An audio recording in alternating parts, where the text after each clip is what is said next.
Good luck, bitches. Coming soon to this theater.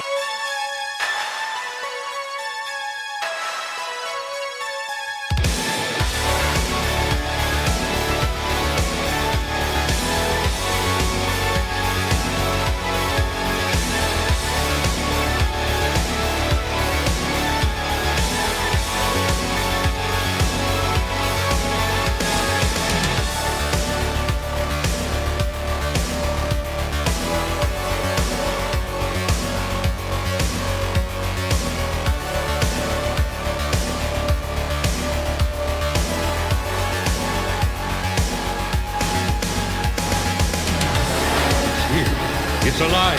It's moving. It's coming this way.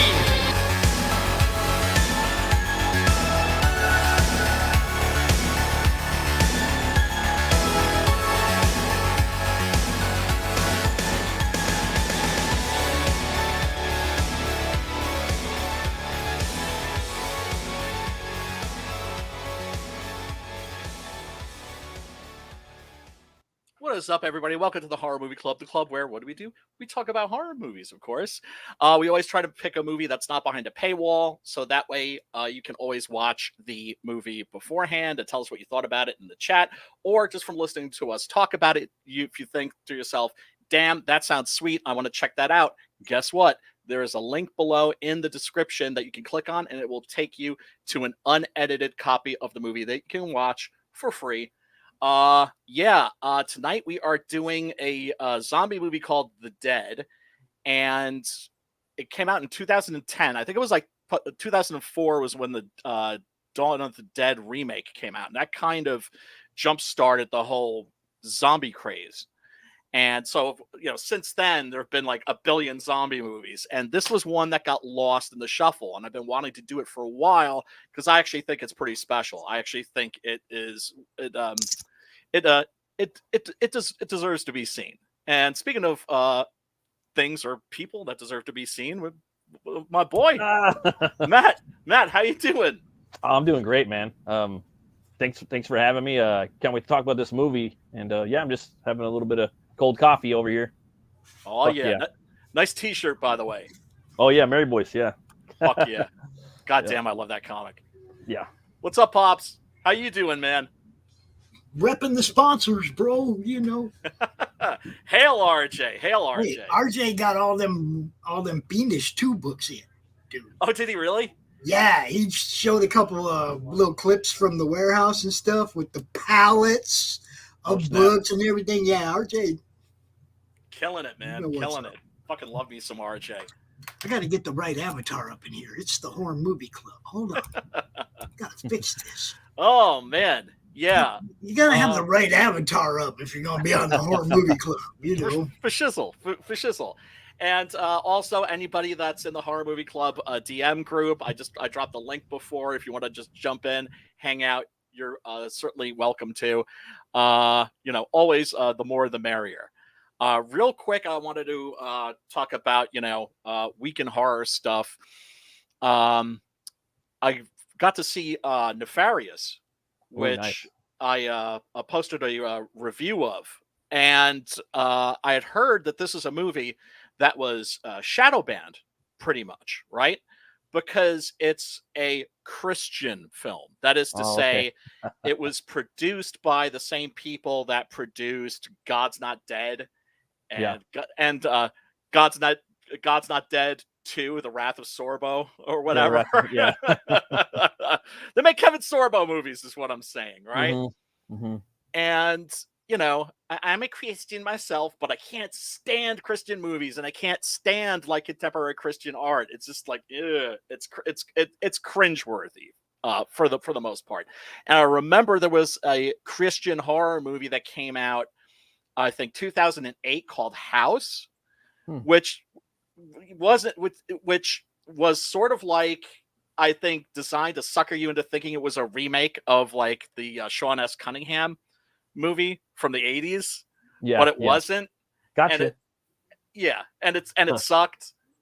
Like you could tell it wasn't sincere, that they were just kind of like, oh, we'll rope people in and we'll shoot this. Like, it looked like all the horror movies were lit around that time, 2008. Lots of green, a lot of green, right? Puke green, and it was a piece of shit. But then I went to Film Threat to read a review, and the critic there, first of all, gave it a thumbs up, and said it reminded him of the Screw Tape Letters. For those of you that aren't aware of the Screw Tape Letters is a book by C.S. Lewis, the same guy that did the Narnia books. Right. Lion the Witch, in Time and Wardrobe. stuff. Yeah. And so Prince Caspian and all those, right? Which I loved to bits.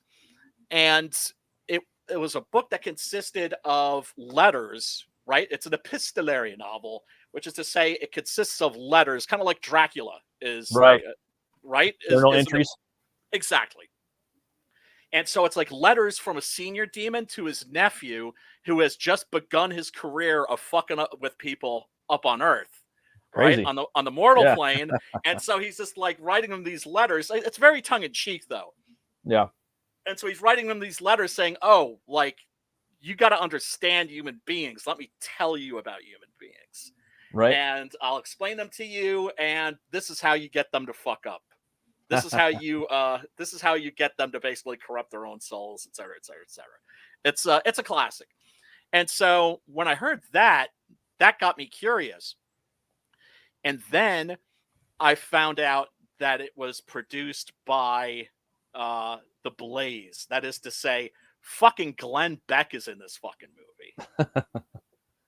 And so now I was just like, okay, well, now it's like a challenge because I hate me some fucking Glenn Beck. Yeah, I remember you talking about that. Oh, shit. I hate me some Glenn Beck. I'm going to hate me some Glenn Beck. Yeah, no, but for those of you that don't remember, it's just like, it's a good thing that he's forgotten. It's a good thing that he's like basically wallowing in obscurity now, because he was like one of the most powerful people in the country, like during the first couple of years of the Obama presidency, because he had a show on CNN and it failed, right? And then he had a show on like MSNBC and it failed. He had a show on CNBC and it failed. He was one of those people, like, they were going to get him up your ass, like, somehow, right? He got, like, second, third, fourth chances. That's when you know that, like, something's up. Right. And then when Obama took office, he shows up on the Fox News channel crying, literally crying, going, I love my country, and I fear for it. And, and he was like,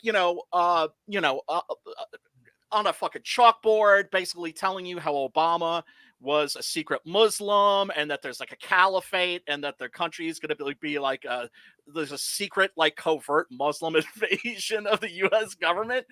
He was on TV every night trying to start a race war, basically. Yeah.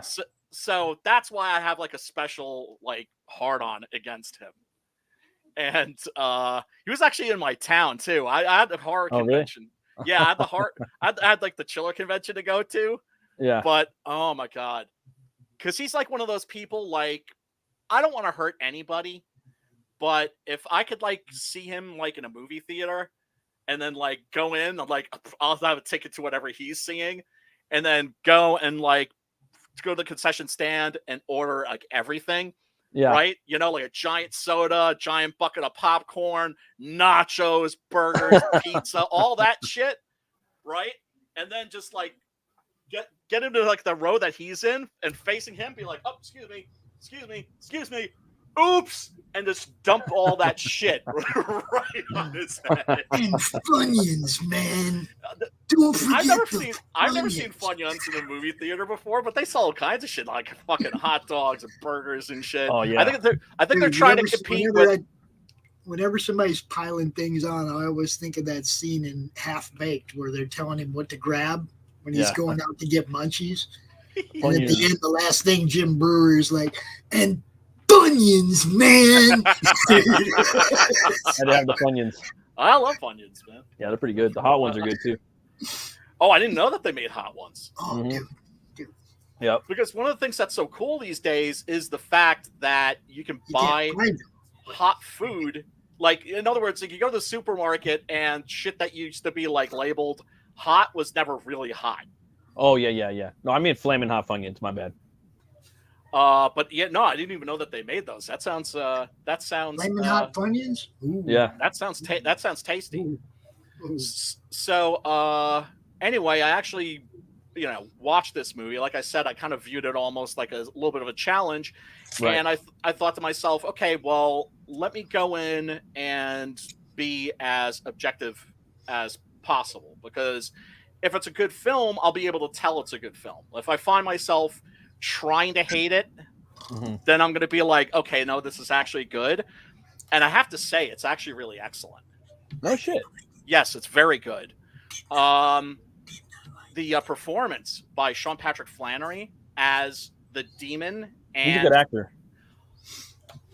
Dude, He had me like on Powder, and then Young Indiana Jones, and then I didn't know that was him in Boondock Saints. Because as a kid, I loved Powder. I thought that movie was cool. Growing up watching that shit. It's kind of like Edward Scissorhands, sort of like the yeah supernatural outcast. Yep. Yeah. No, I remember it. Yeah, with Lance Henriksen. Yeah. It's like his performance is uncanny, and especially when he switches from the guy. Yeah, I want to watch the it. Demon. It's I seen the movie poster. I was like, oh, that looks like Sean Patrick Flanery. But he does a good job, a good like duality, huh? He plays multiple. Two characters, yeah. Two characters, and okay. Yeah, and when one scene where you see the transition, right? It's he's phenomenal. I mean, really, it's like Oscar worthy. Like give this guy some work, basically. Finally. Yeah, but I mean, like he just, turned it up. Holy shit! Yeah. No, he's good. Phenomenal. Anytime I see a movie with him on, I'll watch it. We got Comics Gatekeeper in the chat. We need more lesbian vampire movies. I'm wondering who Comics Gatekeeper. We need to do some Chandra Lynn.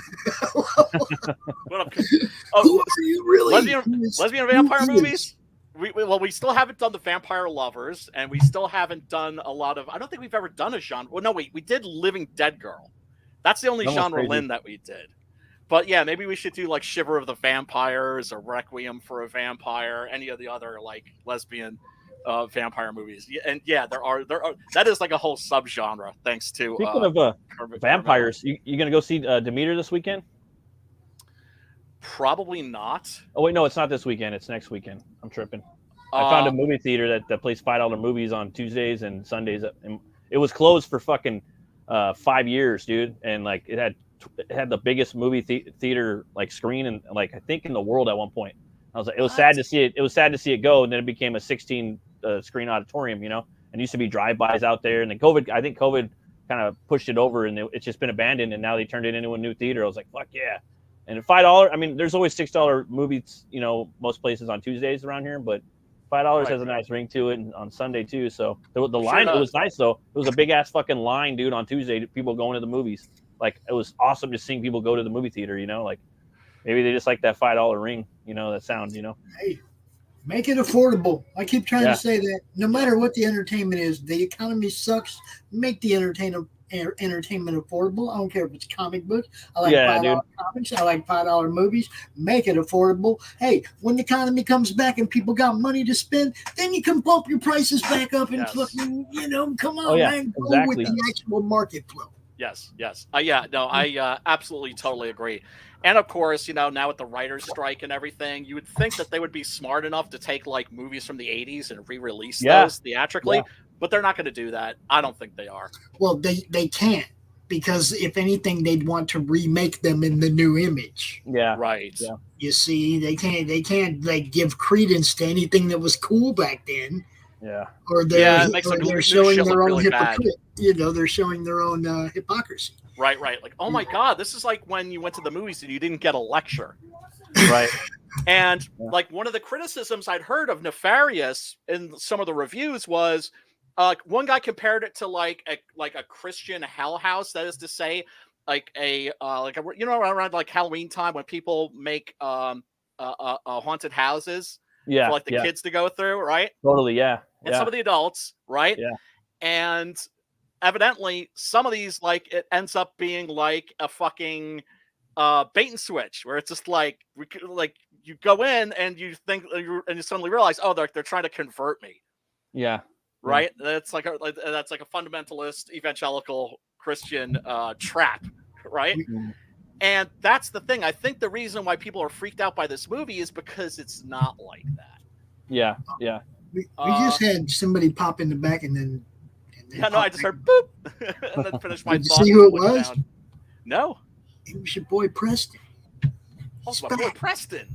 It's your boy Preston. My What's boy. up, dude? What's up? I can't What's hear a up? goddamn What's thing. up, Preston? What up, brother, man? Good to see you, man. Hold on. Always a pleasure, sir. Looking sexy as fuck. While he's getting his I can't hear anything. You can't hear us. We can hear you. we can hear you. He's having a speaker issue. Yeah, he's having technical issues. Anyway, I just wanted to show a real quick clip of Nefarious because it's You got it up there. Yeah, they have posters up in the theater when I went and seen Mario. I was like, really. The movie poster looks dope. Yeah, it does. I thought for sure I had that, but yeah, this is just a particularly good scene, I think. The entire human race, all of us, against all of you. Well, if that's the case, your side's not doing too well. So basically, this guy is a lawyer that's been summoned by the demon to listen to he's been summoned by the demon, although he doesn't realize it. The demon says he summoned him, but he's gone there to evaluate whether or not the guy is sane enough to execute, right? Damn, this movie sounds interesting. Which, in and of itself, is fucking insane. It's a badass concept. It is. But the original doctor that was supposed to perform this duty kills himself at the beginning of the film. Whoa. And so the demon's saying, like, hey, like, I'm manipulating you and you don't even know it. And this is when they sit down and have a little discussion. And the demon tells him, like, hey, man, he gives him the whole breakdown of, the angels and and God and the fallen angels and the rebellion in heaven and all that stuff, and how basically now it's all out war. Like he said, all of us against all of you. Oh, man. Well, if that's the case, your side's not doing too well. Do you really believe that, James? Yeah. We've never been freer. Literacy is at an all-time high. We're working to eliminate racism, intolerance, gender inequality. People can love who they want, be who they want, do what they want. Diversity is no longer a dream. Hate speech is no longer tolerated. And politically, we're reclaiming the moral high ground. Okay, Hitler. Oh. I think I love you.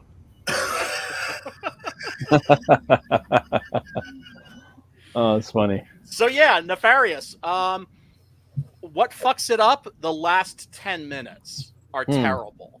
Really? Because the last 10 minutes is like fucking Glenn Beck. Oh, really? And it's not like you see like Bill O'Reilly in Iron Man, right? Yeah. And I'm just like, oh God, I hate that motherfucker. But he's on the screen for a second, and you understand why it's to like kind of establish the world of the film as being in our world. Right. Right? But it's like 10 minutes of the motherfucker. And it's frustrating because you're just like, oh man, if you just went in and just went like that, you'd have an awesome movie. Right. Like, so that takes what is like, normally I would give this movie, if it hadn't had that like last 10 minutes, I would give it 3 stars. As it is, I'd give it 2.5, which is still good. Right? Yeah, totally. Yeah. Ace that ending, you got like a 3-star movie. It reminded me a lot of Exorcist 3. Like that. Oh yeah. That's what the vibes I was getting from it. Ooh, have you seen the new Exorcist trailer? Oh no! How is it? It looks dope. I mean, it's a sequel, bro. It's got fucking. It's the demon from Raven. She's possessing 2 girls or something like that, and it's got I forgot the lady from Ellen Burstyn. Yeah, from the other one. So I don't know. Who's great. I like all the Exorcist movies, even the second one. I mean, it wasn't. Yeah, I mean, the first one's the best. The third one's my second. You know, my lady, she loves just the whole like franchise. She just loves the Exorcist. She loved the TV show. I wasn't really a big fan of the TV show, but she's into the whole like. I mean, Gina Davis plays Linda Blair. She plays Raven. So it's a little different, you know, but it was cool. Really? I mean, it's got some cool stuff. It's worth checking out once, but the new one, the makeup that they use on Linda Blair, they're kind of transferring that same style of makeup onto the little girl. So it's 2 little girls that are possessed, and they kind of have similar makeup as Linda, like with the same contacts. I'm like, ooh, they got pretty close. Like it's looking cool, you know. There's one thing that has me like kind of not eager for this. That? It's David Gordon Green, the writer, or is he? He's the guy who wrote and directed like the last 3 Halloween movies, right? Oh, okay. Now the first of those was excellent. I got to check out the third one still. Yeah, that's. I don't know if you should do that to yourself. I don't know if you maybe. Here's the thing: Halloween Kills, the second one that he did. Yeah, got a lot of really rough reviews, and I understood it, and I was like, yeah, I get it. But at the same time, what part of Halloween 10 don't you understand? That's what I'm saying, dude. There's like fucking 20 of these motherfuckers. Like at some point, it's like, how creative are you gonna fucking get? You know what I mean? Like, exactly. Fucking who cares at that point? You know. But Halloween Ends felt like a big old slap in the face. Wow, big old fucking. It's like my friend Chris and I. Yeah. What's up, Chris? Much love to you if you're listening. He and I, we were just astounded. Like we were just kind of like baffled, huh? I still gotta watch it, dude. I got that Peacock. I gotta check it out. Oh, it's so bad.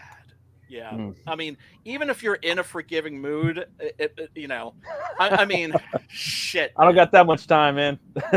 That's the thing. I try to sift through the shit, you know. Life is too short for shitty fucking horror movies. Hey, Preston. Bye, Preston. I'm thinking he's popping in, still can't hear us, and popping back out.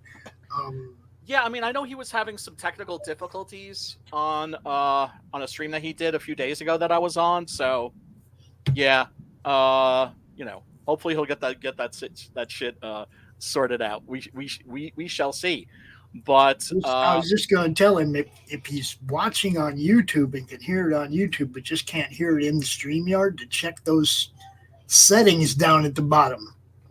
You know, yeah, well, I mean, you know, when you first come in, check the settings. Yeah, I mean, it could also possibly be like a hardware issue, possibly. I mean, I don't know. I mean, I just know StreamYard's been really dorky lately, and you guys know I use it every single day.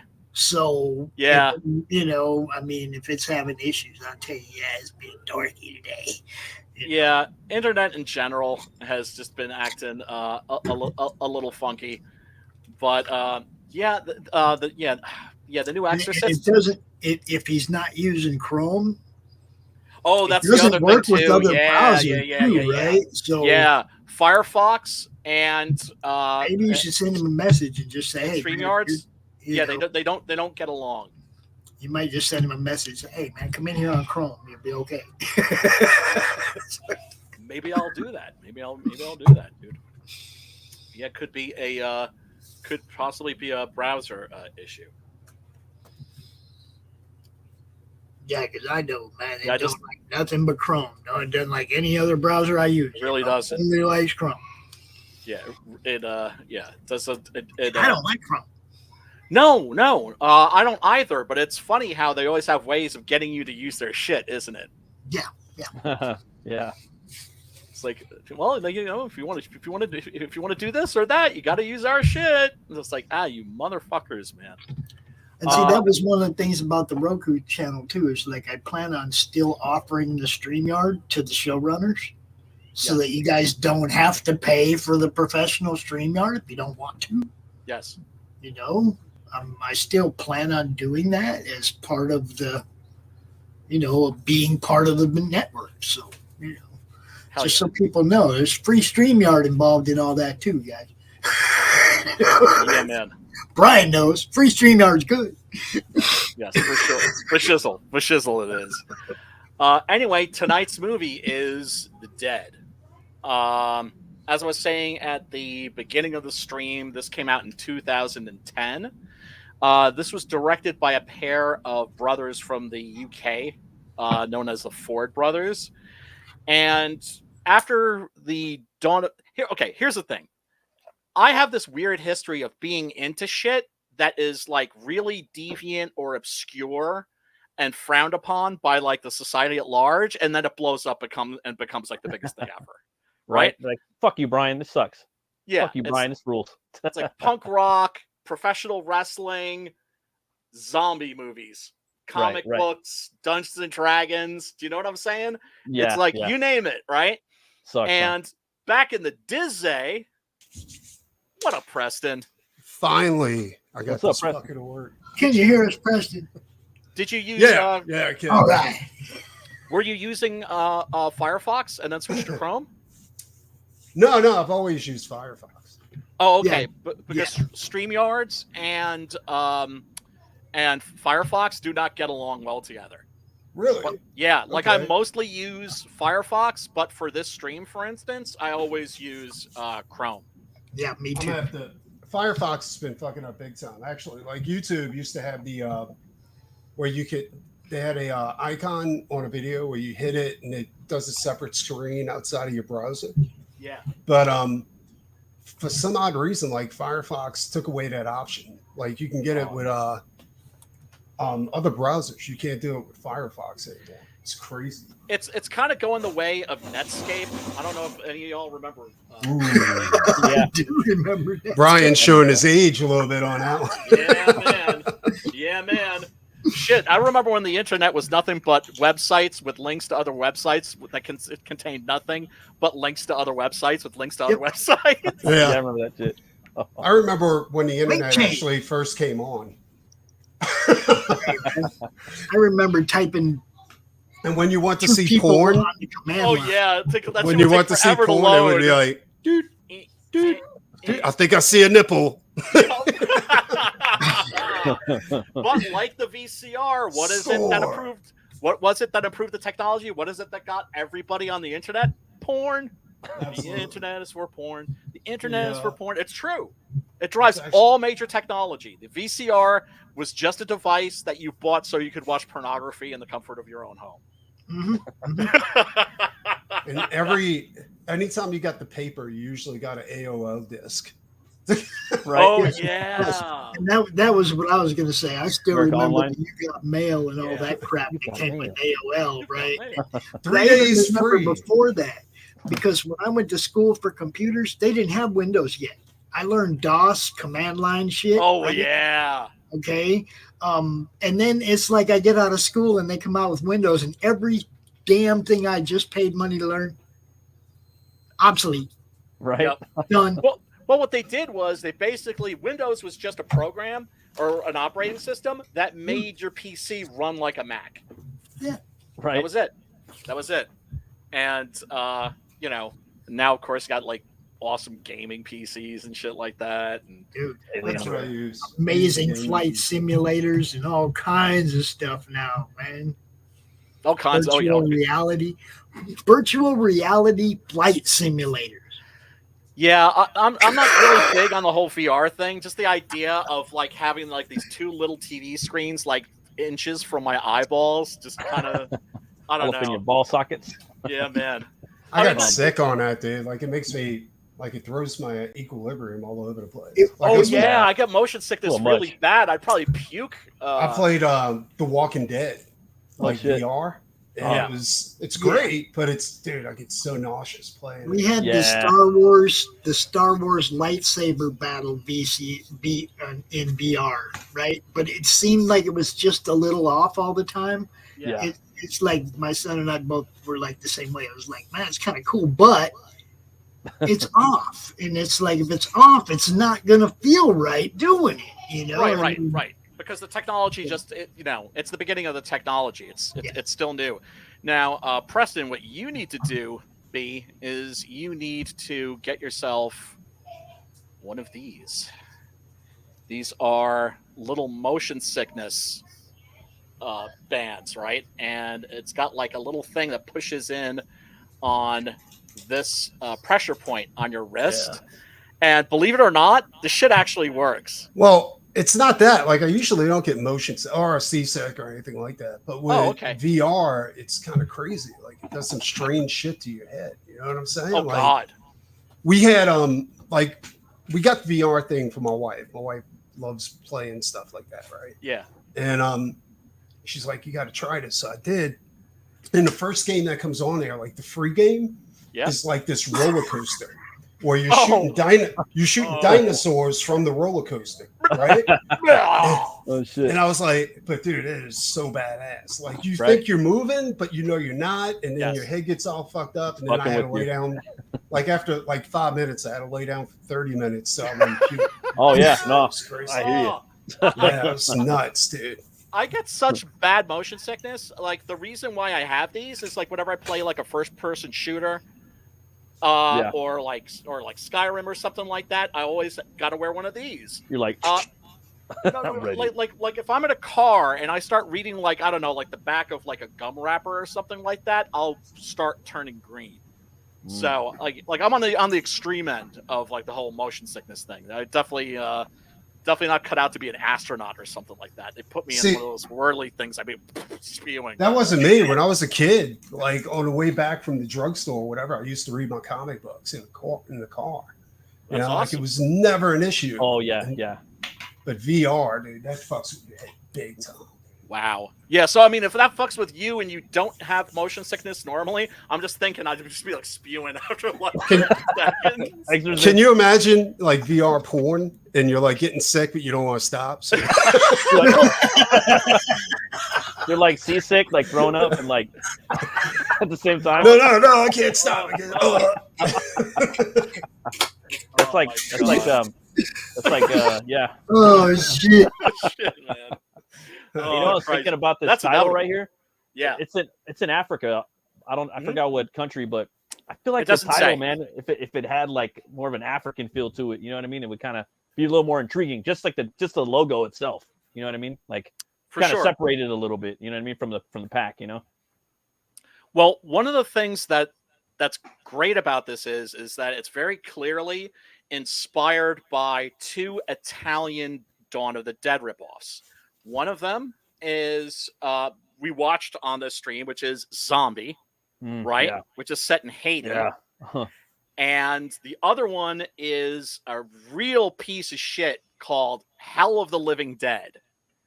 And Chris, once again, if you're listening, much love to you, man. I'm highly amused by his love of Hell of the Living Dead. It's like when we want to do a really trash movie on this stream, like that's like probably like the one to go to. But the inherent concept of a zombie outbreak in Africa is really kind of a scary idea. And it has like scary, a different epic. Yeah. Big. Fucking Sierra Desert, dude, is the size of America, you know? Imagine fucking zombies like out there, you know? The beginning of this movie, the intro, the zombie, the guy that they got, the actor, the amputee or whatnot, fuck, that shit just set it up perfect, dude. Like really got me in just with that. That shit was pretty badass. Yeah, the zombie with the very obviously broken leg. Yeah, very nice. Yeah, this is a cool poster right here. See that right there, that sells the fucking movie. That's awesome. That sells it. That should be everywhere. Is that a fan poster or? No, this is a legit poster. Oh, okay. That's the one that would do it. This movie's so obscure, I don't really think that there is any fan art. This is the soundtrack right here. Like this would be sick in the movie theater, bro. Like at Alamo, you know? Like it would be pretty cool there, dude. Like on a big screen, because these motherfuckers come out of nowhere, you know? Like I could see this movie even being made again, like a part 2 with like tigers, like zombified, like lions coming out. You know what I mean? That'd be dope, dude. Well, there is a part 2. There is The Dead 2 India. That would be fucking dope too. Yeah. See, I'm with Matt. Like freaking a zombie movie where all the animals are zombies. Yeah, dude. Like all those monkeys like in India, like the gangs a horde of zombie rats. Like dude. But here's the thing. But here's the thing. I don't like the idea of zombie animals. I don't like the idea of zombies. Especially don't like the idea of zombies eating animals. Right? Because then it's not about us. That is to say, you always have to leave open that possibility that this is like a curse from God. Because I'm sorry, even the most hardened atheist, if the dead are suddenly rising and tearing the flesh off the living, even they are going to be like, oh shit, there is a God and he's pissed. And like, not me. I'd be like somebody in the government just fucked up. Oh well, remember the bath salts thing? Remember the guy that was like the homeless guy? Oh my god! I was like, oh fuck, they did it, man! They did it. Those motherfuckers. They did it. And who's to say Satan doesn't hang out with our government? I've seen one on Halloween, dude. Like real quick, it was Halloween morning. I was driving to work. It was foggy as fuck, and I pull up and there's a guy in front of the store and he's like, I'm like, fuck that guy. And I just go into the store. I go through produce. I go back there. I start chopping up some fish. I look up. This guy's coming through the door and he's like, straight up like that, going after a lady. She's stacking fruit. I had to run up and fucking kick him out of the store, dude. It was crazy, but it was on the bath salt. Pure zombified. Christ, man. Yeah, I mean, but even just for a second, I remember hearing that story and being like, oh shit, these motherfuckers, they went and did it. Because if you've there's a book called the Men Who Stare at Goats. I've seen that. Yeah, that was crazy. Yeah, it was turned into it's a nonfiction book that was turned into a movie, right? And basically, it's about the fact that the State Department, if they find out, if they even get a rumor that the Russians or the Chinese are experimenting with something, they start experimenting with it. Yeah. It's like the space. So. Yeah, so are they? Is there like is there a group right now within the government, within the Pentagon, that's trying to create a zombie virus? Absolutely. Mm-hmm. Right? Absolutely. Probably already there. It's all the zombie like fucking shit's probably their way of kind of slowly, putting out little breadcrumbs. So where if they're playing with ESP, goddamn well they're playing with everything else. Absolutely, absolutely. And I was thinking like, oh well, we can't bring the dead back to life, so Plan B, 28 days later, rage virus. Yeah, exactly. Oh, I guarantee you that shit's already done, dude. For sure. This guy right here, right at the beginning, the dude with the bone sticking out of his leg. Yeah, it's like, badass. Okay, I just want to say, Brian, I got through about 15, 20 minutes, but there was too much just eating people. I've already seen enough movies where they eat people. Yeah, I'm pretty much done with zombies. Yeah, I mean, I don't mind. That's why I'm covering. That is why I am covering this movie, is because it deserves to be seen, and it's not like. I mean, look, back in the Disney, I remember getting together with my friends to have like a zombie marathon, right? And the only zombie movies that existed were Night of the Living Dead, Dawn of the Dead, Day of the Dead, The Living Dead at the Manchester Morgue, which we didn't have access to until like well into the 2000s, right? But they were all people eaters. Right. But there was only like a handful of them. Then in 2004, the Dawn of the Dead remake comes out, and suddenly there's zombies everywhere. And 10 billion zombie movies. This one is different, right? So you end up with the movies that are special, they get lost in the shuffle. Because they're just buried like under this mountain. It just gave me a modern Night of the Living Dead vibe right from the beginning. So I was just like, because that really, those were not my favorite horror movies where they're gnawing on intestines and shit. To me, that's a bad episode of Fear Factor. Okay. But that's not what this movie is about. And that's not what makes the zombies scary. The zombies in this are legitimately scary. I mean, it's the difference between gross and actually horror. Yeah, there's a huge difference between horror and gross. Like, I'm not into gross. Like, I Me mean, neither. we used to watch like fucking Lucio what was it? Fulci. It was no those movies when we were growing up. You know, like they were underground and shit where they showed people's faces getting ripped off. And what was it called? It was called God damn it, Grindhouse. No, it was on VHS, and it it was all Faces of Death. Oh yeah. I mean, after you get past the gross factor, it's really bullshit. You know what I'm saying? Like, I've told a story on here before about how my brother and some of his burnout friends rented it, and I was like, "Fuck y'all, I'm not watching this shit," and went upstairs to like read comics or beat off or whatever, right? So I go upstairs into my room, and about like 40 minutes later, I hear a knock at my door. Hey, Brian, we know like you're all in the movies and stuff. Can you come down and like take a look at this and just settle things because we can't figure out if this is real or not. So I threw down my fucking Hustler, pulled my pants up, went down, and just started watching some of Faces of Death, and I was just like, I can't believe some of you morons thought this was real. Yeah, no, the first Faces of Death was real. Yeah, the second was, but after that they started just doing like, it was just dumb shit. You know what I'm saying? Like it was crazy. Yeah, I mean, when it comes to like gross out shit, you know, I love the Lucio Fulci movies. Those are certainly gross out movies. Zombie is certainly a gross out movie, but it's also creepy as hell.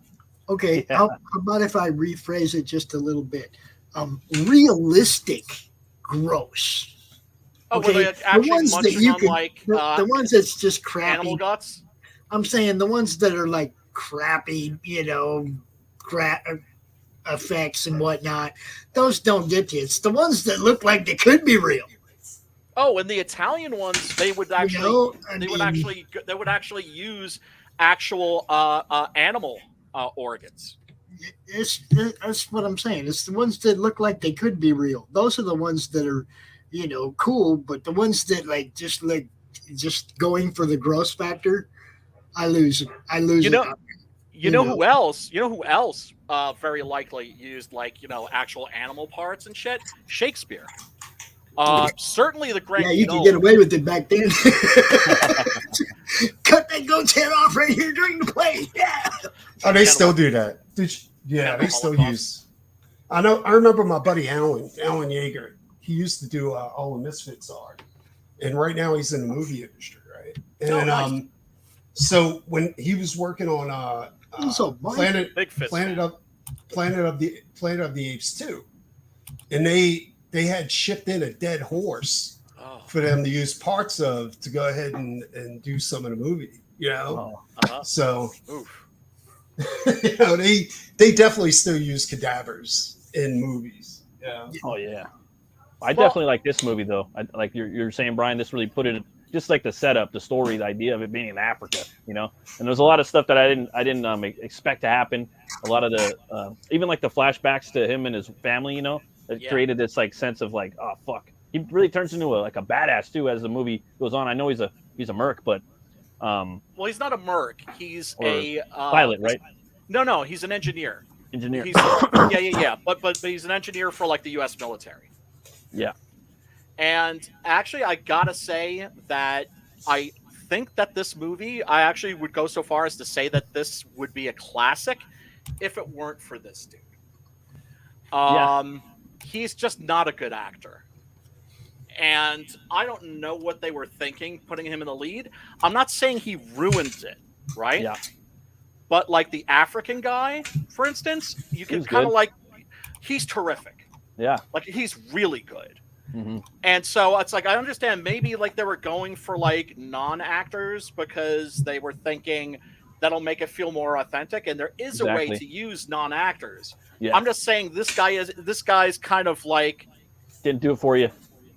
Well, you think they pulled the Danzig where they just hired porn stars? No, because normally when you hire a porn star, it's because you know that they'll take their clothes off, right? No, it's totally true. It's totally true because there are a lot of chicks that will agree to nudity and then during the filming go, yeah, I'm not getting naked. We had a famous porn star apply to be Patches in the Rockabilly Road Trip kit. No, who? And I can't remember. Like she was a redhead. I can't remember who it was. but we decided not to go with her. Okay. Even though it probably would have bumped the views up, you know, Sure. because of course you get them because you also want their audience, you know. Of course.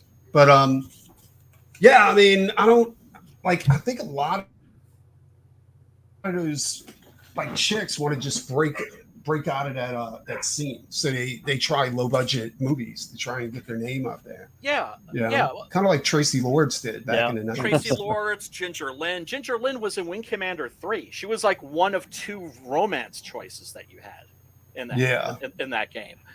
And sure, I mean, you know, but understand also back in the Disney, you had porn stars that were legitimate actors because they came from the theater world. A lot of them, so they couldn't make it.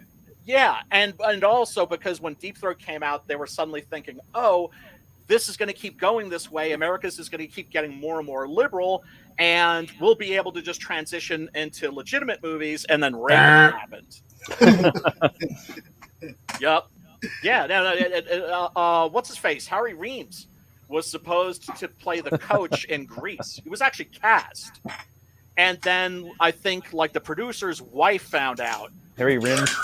Yeah, from Deep Throat fame. Ron Jeremy was in a bunch of movies as an extra. He's in like 1,000 movies. He gets killed a lot. I noticed. My buddy's seen him. My buddy's seen him somewhere. I forgot. And he's like, hey, aren't you Ron Jeremy? He's like, yeah. And he's like, hey, you want to buy me a hot dog? And my buddy's like, what the fuck? Yeah, you want to be a guy? You know, they said that. They said you bought Ron Jeremy a hot dog. Mooch. And my buddy's they like, said I'll buy you one. They said he has to be one of the richest guys out of porn because he spends money on nothing. Yes. Oh wow. Yes. Oh, that makes sense, dude. Then. Yeah. Al Goldstein was like, he never picks up a check. Oh my god. Never seen this guy pick up a check ever. It sure takes a lot though. Well, he does. Well, that's the thing. He was just like, yeah, there's no like 401k for like my business. It's true. Well, it's like this though too. Did they invite him to dinner or did he invite them? Okay. Right. Or if it's a bunch You of people invited me saying, to dinner. I hope it wasn't to pick up the check, because then I ain't coming back again. But you know what I'm saying? You know, yeah, he was like a notorious cheapskate. Actually, you know what? Let me roll the trailer for this. Hey Brian, what if yes. humans weren't zombies and only animals were? That sounds like a nature's revenge movie, like Day of the Animals or That's Grizzly true. or something like that. It wouldn't be especially scary. That's true. Depending on the animal. Oh, well, I mean, like a zombie bear, I would be fucking terrified of. Okay, if I saying, saw like, this the zombie live- animals humans What gotta about survive. a herd of stampeding zombie buffaloes? Yeah. What about all the animals? What about a cyborg zombie gorilla? Yeah, Could do a lot of damage. Oh, Could do a lot of That'd be damage. dope, dude. Not as much as the You grizzly, guys though. got turkey Not as much as buzzards? grizzly. You guys got turkey buzzards where you live? Yes. Okay, something dead and there's 50, 60, 70 of them things flying in circles up in the air. Right? What if them They're things huge, all went dude. zombie on your ass? Gobble gobble gobble. Oh yeah. Okay. The birds. Look, that movie, Hitchcock's bird movie, still The fucking gobbler. I love because that there movie. are so fantastic. many birds, dude. Dude, You wouldn't be Yeah. able to shoot at them. You wouldn't be able to. No, you'd be beat 'em screwed. up. Be fucked if the Yeah, animals dude, were zombies, that's- dude. I don't want to see no zombie birds. I can deal with the rest of it. But zombie All the birds. possums and raccoons and coyotes would be fucking everybody up, dude. And the rats, Oh my just God. that, just like inner city regular fucking Rats in animals. New York. Yeah. That'd be a the dope rats ass are movie, dude. already. Oh, The Fucking rats are shoot those already fucking motherfuckers with people up. shotguns, like if they just came after everybody. Animal apocalypse. They those said there's stories. Go ahead, Preston. they said there's videos of people running from hordes of rats in New York. Oh wow. Yeah, that don't start me up. I used to. Okay, all right. I used to live in New York City for years, right? The stories that you hear about New York City rats being like the size of like dogs, shit is true, son. Shit is Fuck true. that. Well, They had Shit is true. vendors. I've seen some fucking giant Did ass you see- fucking rats. Eating on motherfucking rats, dude. Yep. Did you see the guys on side of the road like skewering rats and cooking them for people to buy? You never see that? Like that's a real thing in New York, dude. I mean, my it's God. crazy. No. Like, and these Fucking rats scary, are like fucking huge. They're gigantic. Rat They're king, like dude. a possum Crazy big. big. Yeah, they're Yeah, like the that's big, size dude. of like a large raccoon or like a possum or A something. possum. This guy right here, I bet he likes some of that barbecue rat. Right All right, let's check out the trailer for it. there. See if we can watch a trailer without getting kicked off. Yeah. I'll pause.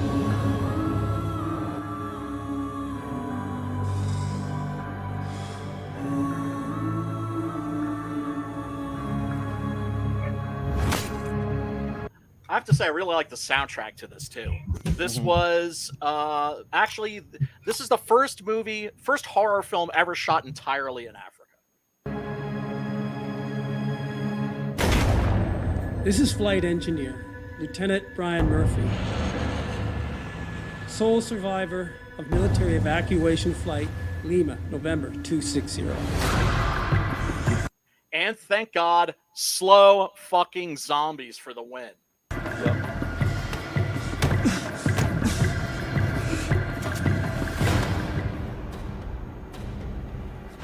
Our orders are to be at the roadblocks, to stop the spread by shooting the infected.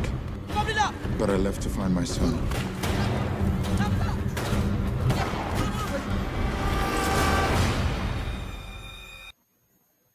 Yeah, critically this was well received when it came out. Yeah, no But- shit.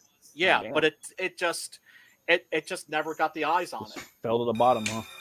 Well, because there were like a fucking billion zombie Fuck movies done. that came out that year. And no Dead World movie yet with no zombie fucking priest or whatever his name was. Nope. Are you bitten? No, I'm okay. You American? I'm an engineer, mechanic. I fix things. I'm just trying to survive. Yeah, that's a fucked up scene when they make their way he makes his way to the airport and he finds a plane, but there's no way that he's fucking fixing that thing. Yeah. Get out! Get out! There's some badass gore in this movie too. I just want to With say bass gore, that. like Fucking badass gore. the The fights and the fatality moves and shit. oh, There's dude. fucking fools up in here. Yeah. This movie you know what this feels like? It feels like somebody decided to take like Zombie and Hell of the Living Dead, like basically take a Italian zombie movie and turn it into like a genuinely good movie. Yeah, not for real. It's the Devil's Claw, right? I was about to say the Devil's Teeth. Yeah, that's like these are like absolutely wild looking natural rock formations. That's dope. Right? So right off the bat, it's like zombies, yeah, but it's in a completely new setting. You know what was a lot like Dead World? Was you remember that cheap? You remember when? Okay, so The Walking Dead comes out, and then Netflix did their own version of The Walking Dead. You remember that? And it was like they had the Black Summer. It was before Black Summer, but I think Black Summer is a spinoff of oh god, I forgot the name. Where they had the dead baby and they had the dead pimp and stuff like that. Yeah. That reminded me a lot of Dead World, dude. Like a lot. Like A lot. I mean, the only thing they were missing was the fucking zombie. Well, I don't even know if they probably did have a zombie hippie, but well, they did have zombie Henry Rollins. Yeah, or Henry's up in that. Oh damn! The only thing they were missing was the high priestess. Yeah, that was it. But I'm telling you, like that, I think they ripped off Dead World. Oh, dude, the Dead World guys got robbed. Yeah. This scene was pretty metal right here. Oh yeah, without a doubt. Yeah, I mean it's like this fortification that's just like out in the desert, just like in the middle of nowhere. One of the things I loved about this too is that there are scenes like this in World War Z, not the movie, in the novel, right? Yeah. Because the novel itself is like, we're talking about epistolary novels, right? That's just personal accounts. It's like Max Brooks as a reporter going around the world to interview survivors of the zombie war. And I highly, if you haven't read that novel, although I highly recommend it, it's visionary.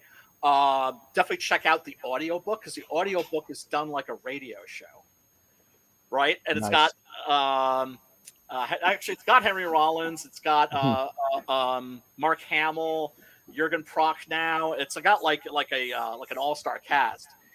But yeah, like one of the scariest parts of that novel was when the outbreak starts in Africa, and he paints like this image of these like bodies just like, you know, slowly just like shambling against like, you know, like these burning fucking burning huts and shit. And it just, I remember that made me go, ew. And this recreates that shit. The dead are everywhere. And he ain't lying. The dead in this, the zombies, are everywhere all the time. Mm-hmm. And to me, that's one of the things that's really effective about this is wherever they go, they can't get like a moment's rest. Yeah. It's like when the engineer is working on the car, and, you know, sure enough, one of these motherfuckers starts working his way up to him. You get a bite. Yeah. And that's the other thing too about these zombies that I think is really fucking scary, and what's actually kind of perfect about them really is that they're super slow when they're just shambling around, right? Suspense, dude. They move like Fulci zombies. It's like, hurry up, bite him. And they're like, no, I'm coming. This is the great idea. This is the genius move. I'm going to get you. Hey, the monster that comes after you slowly is always 1,000 times scarier than the monster that comes after you fast. Yeah. Always. I don't know. 28 Days Later is one of my favorite zombie movies. Oh, but they're not zombies. They're the infected. They're not the living dead. They're people that have been infected with a virus. Do you know what I'm saying? Whatever, Brian. You know, I gotta be fucking a nitpicker and a stickler for this shit, right? Because the whole idea of running zombies, it's just like, you know, odds are if dead meat were to get up and move, it probably wouldn't move that well, and it probably wouldn't be booking at you. Yeah, that's true too. That's why I like Return though. Return, those fools are like more brains, fucking ghouls and shit too. Like, there's a bunch of different breeds in there, right? Like just Tarman and fucking bunch of shit. Was that kind of? That's what made that movie so special when it first came out, was that right off the bat it tells you this is not a George Romero movie. Yeah, and we're not even trying to move in on his shit. We're just going to do something completely different, something completely punk rock, something completely fucking metal. Yeah. So are you trying to say, Brian, that we need different pronouns for different types of zombies now? Yes, I've been using them for decades. Identity pronouns. Yeah. There's the Romero, there's the O'Bannon, right? Yeah. And I actually got a little mad. There's a band I love called the Bloody Hammers. And on their new record, they've got a song that's, you know, about like the zombie invasion.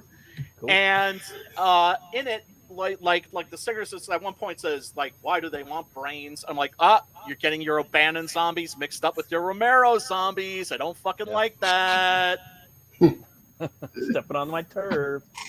No, I mean, well, whatever, you know. No, that's good. You got to have rules, man. You got to have rules. But yeah, that's what makes these zombies really scary, is that they're just shambling around real slow, right? So you're thinking like, oh, you can just run around these motherfuckers. But when they get up to you, they suddenly get this burst of energy, right? Did you notice that? Then suddenly they're like, yeah, like, right? So it's just I didn't notice that. No. That's that's pretty. They get that bite, that chomp, like a snake. Right, because it's a virus, and what does a virus want to do? It wants to spread.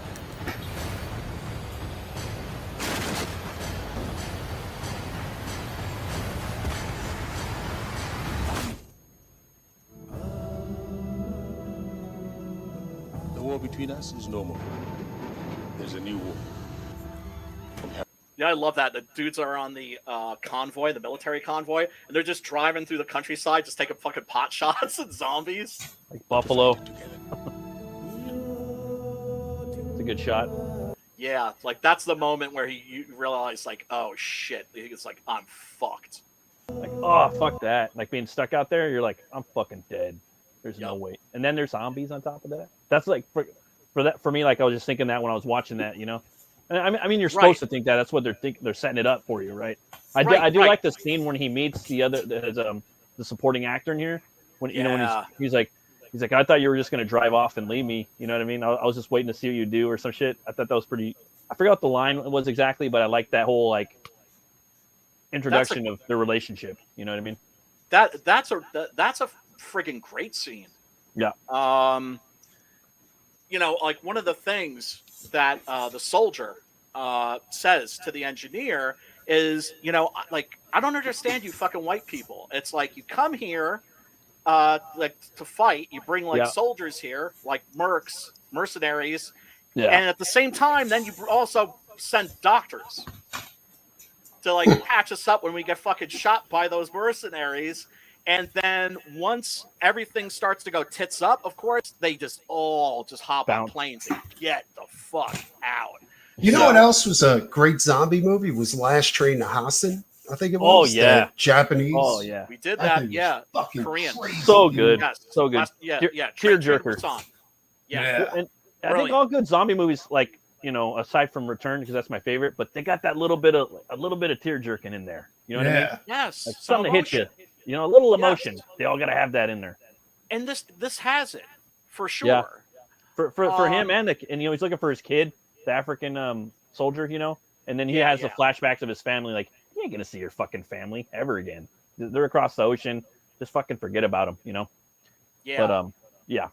They literally might as well be on another planet. So that's another like string to yank on, you know. Exactly. So even if you were just like stranded somewhere in Africa, you'd be like, oh shit, I'm fucked. And now there's like zombies everywhere. And they really are everywhere. It's one of the things that I find so effective about this movie is that there's not always a lot of them, but there's always at least one like close by at like all times. It's like stupid people. Oh, they're mad crazy plentiful. Oh shit, that was good. I like it. Yeah, so he finds out that his son's been taken by the military to like a military base that's in the north.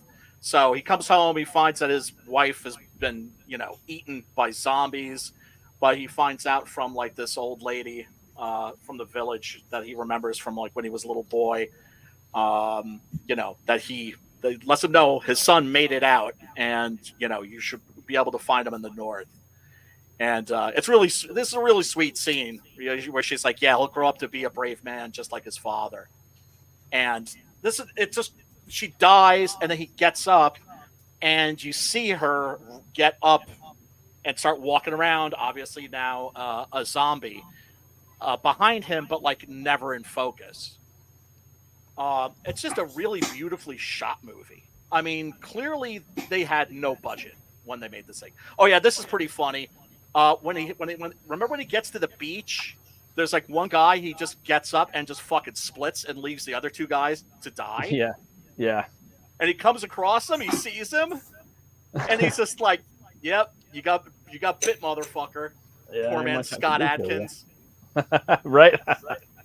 So he like hits him with the car, and then makes a point of squish. Let's see that again. Just remember, everybody, when the zombie apocalypse starts, transition. You shoot him in the head, you chop the head off, you smash the head. That's how you do it. Don't screw around. Don't play Black Knight with these things. Don't chop off an arm and chop off a leg. Just cut the head off and move on to the next one. Same thing with vampires. Just cut their fucking heads off. Of course, after that, you have to stuff their mouths with communion wafers, but you know that can wait. First, cut their fucking heads off. Do you guys read like zombie novels or anything like that? Or Can't say that I, other than World War Not Z, no. because Mark Tufo had a series of novels out. It was called anyway, it's the same thing, kind of like it's a virus that's going around, except it's caused by these intelligent bacteria, right? Oh, Okay. And their goal is to eliminate the human race. Well, the serial killer gets bit, or just he's not really a serial killer. Yeah. He's kind of just a really shitty person. Okay. Right? A sociopath. Yeah, and he makes a deal with the virus that takes him over, right? And the series is called Timmy, and the guy is he's a it's called Timothy, and he's a kid's birthday clown by day. Oh shit, like AC. yeah. When he becomes a zombie, he puts on, like, he decides he becomes this. He got bit by a kid at a birthday party, right? Okay. And he didn't know the kid was infected, so he starts turning into a zombie. But he didn't know it. Like, he was just feeling like weird. And his ex-girlfriend comes over. They get into a fight, and he starts banging her, right? And Ups him, dog. And during the course of banging her, he's getting sicker and sicker, and then he blacks out for a second, and he wakes up and he realizes he ate her. That's this good. isn't like a zombie invasion. This is more like zombieism as like a form of like. No, it's invasion because it spreads like crazy, right? Except the colonies, the intelligent bacteria, like, they don't talk to each other. They talk to the bacteria that's inside the vessel that they're in, right? Okay. Yeah, and it's the creepiest, most fucked up thing I've ever read. Wow. Because that sounds great. Because they digest the body parts. You know what I'm saying? Wow. But yeah, they eat it all. And he has to take a dump at some point, you know, and it's just crazy, dude. It's insane. Like, if you ever get a chance, read it. It's called Timothy by Mark Tufo. And there's an audio book about it too. Like, it's really fucked up. That sounds trippy. Great. Yeah, that sounds pretty horrific. Yeah, that sounds dope. Sounds like a good horror movie. You can't stop this motherfucker either. Like, anytime you try to, he's fucking intelligent, you know, and nobody knows if he's really a zombie or not. And by the time they realize he's a zombie, you know, he's already snacking on them. Oh man. Oh, and there's one part where he meets this chick and she's a crackhead. And he's like, oh shit. And she's like, just let me have one more fix. And he's like, okay, go ahead and have your fix. And while she's getting loaded and she's getting high, he starts snacking on her and he gets high, right? He gets loaded. Oh shit. On his chick that just took in a bunch of heroin. Damn. That's like Interview with a Vampire. When they drink the blood of somebody that's like drunk, they get drunk. Yeah. Getting all ronned out. Yeah. That's crazy. Dude, it's crazy. Like, it's one of the best, most like original takes on zombieism ever. I love it, man. I love it when there's original takes, you know? Me too. Yeah. There's a werewolf novel I always recommend to people called Mongrels. Oh, yeah. Yeah. I'm trying to remember the name of the author. I'm blanking on it right now, and all my books are fucking packed up. I think it's the same guy that did Mountain Man. I think so. Let me see. I think I got that series too. Yeah, I mean that's a fantastic novel, but that's the thing with the really basic monsters. You can reinterpret them over and over and over and over. Is that the one where the werewolf? There was one rebel werewolf, and he decided to bite a bunch of dogs, like real dogs, and they became were dogs. Yes, I think that's dope. Yeah, dude. That I remember that. That was yeah, they had like 3 parts to that series. Damn. Really? I thought I had thought of that idea. Pretty original. Yeah, God, you see, I wish I had it right here so I could like grab it. Keith C. Blackmore. That's the guy who did it, wasn't it? No, this is like I think we're talking about different novels, possibly. That sounds dope. Maybe. Yeah. By the way, Sim in the house, Inkslayers for life. Yeah, I got Were Dogs in the next Butch Cleaver book. So. Hey, dude, nobody's got the fucking patents No, I know. on those. No, They've been doing that book forever. wasn't called Mongrels. It was called Breeds. Yeah. Gotcha. And, Yeah. dude, Mongrels is the one that really impressed me. I thought was completely original. Sounds dope. Take on werewolves. Now, something like this, you're not just talking about a monster. You're talking about an entire genre, which is apocalyptic horror, right? And that was always a part of the Romero films, because where does all this zombie shit come from? It comes from I Am Legend. Oh yeah. Right. Yeah. That basically Richard Matheson invented apocalyptic horror in that novel. And don't forget that the first zombie movie, as we know them, that is to say, not like the Haitian voodoo zombie, but the contemporary flesh-eating variety, that Romero created in Night of the Living Dead, that was totally based or inspired by I Am Legend. It's just he turned them into something else to avoid getting sued. And also, I guess, maybe realize the idea of walking corpses with an insatiable appetite for like fresh human flesh is really fucking gross and really kind of creepy. And it's interesting that the zombie has become the defining monster of our age. Yeah. Now. Because we're right on the edge of that apocalypse. Yeah, we're almost there. We'll see it coming. No more sexy vampires and.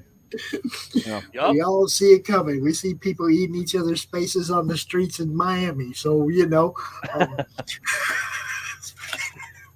Yeah, I mean, what really creeps me out in these movies are the scenes where, for instance, like they're moving around at night, and there'll be like a zombie kind of like slowly shuffling by, and they just let it shuffle by.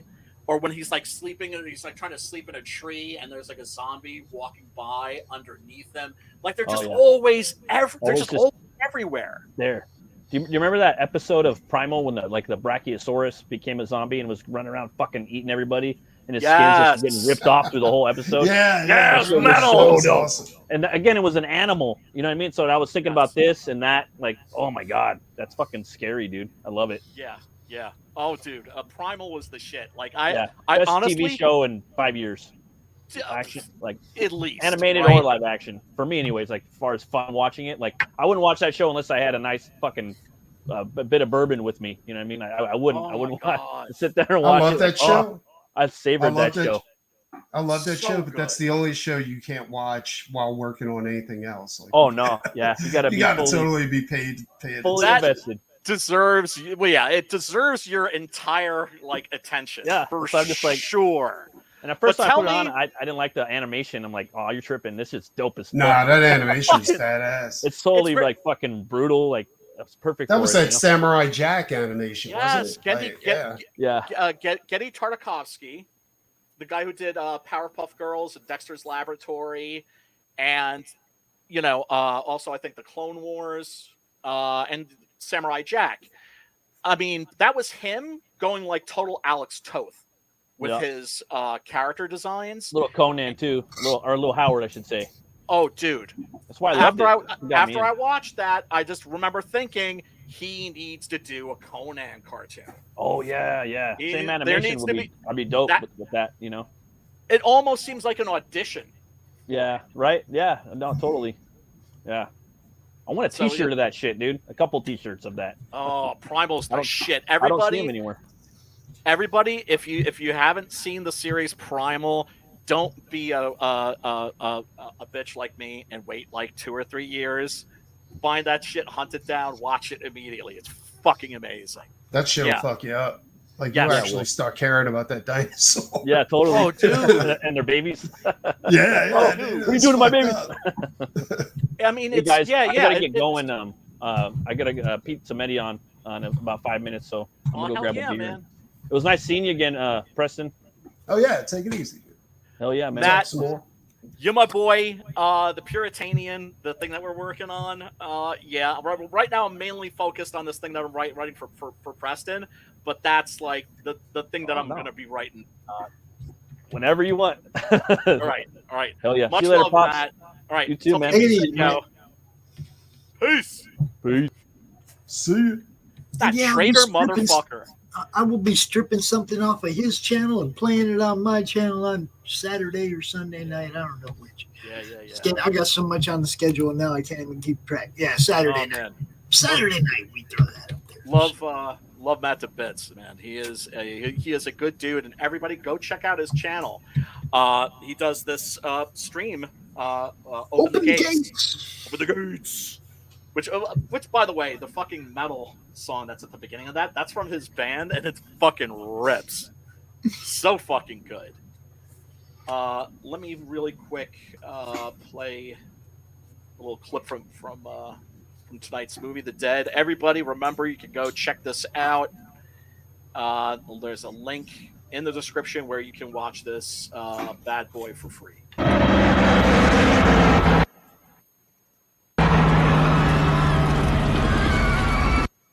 Yeah, this is a great shot where it's just like this is like at the very beginning of the film where the engineer is on the plane, and the plane goes flying over this village that's burning and being torn apart by zombies.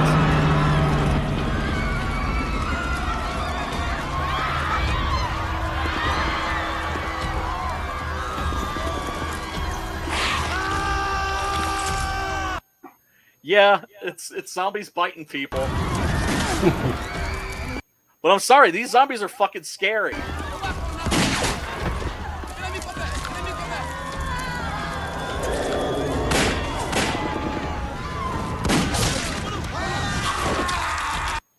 And all the shots that you see, because this is not something you normally see in like something like The Walking Dead or any of the mainstream zombie movies. You don't really see the zombies biting plugs out of people.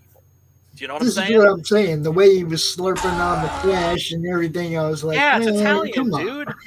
Yeah, well, that's what I'm saying. I think that's one of the things that's great about this is that it's very Italian. It just looks like they enjoying it. It's like zombies ain't supposed to enjoy it.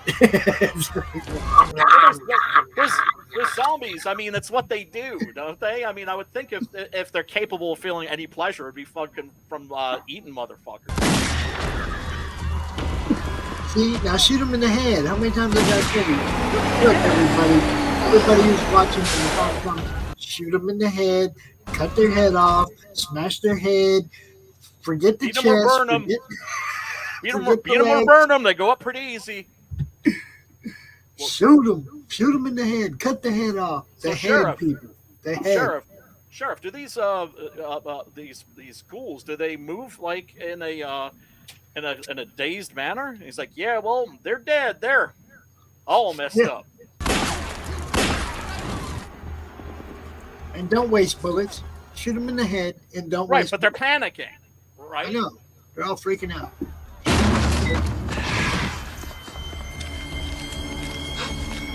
Yeah, so this woman is the wife of the soldier, and the boy is his son, who he's looking for throughout the course of the film.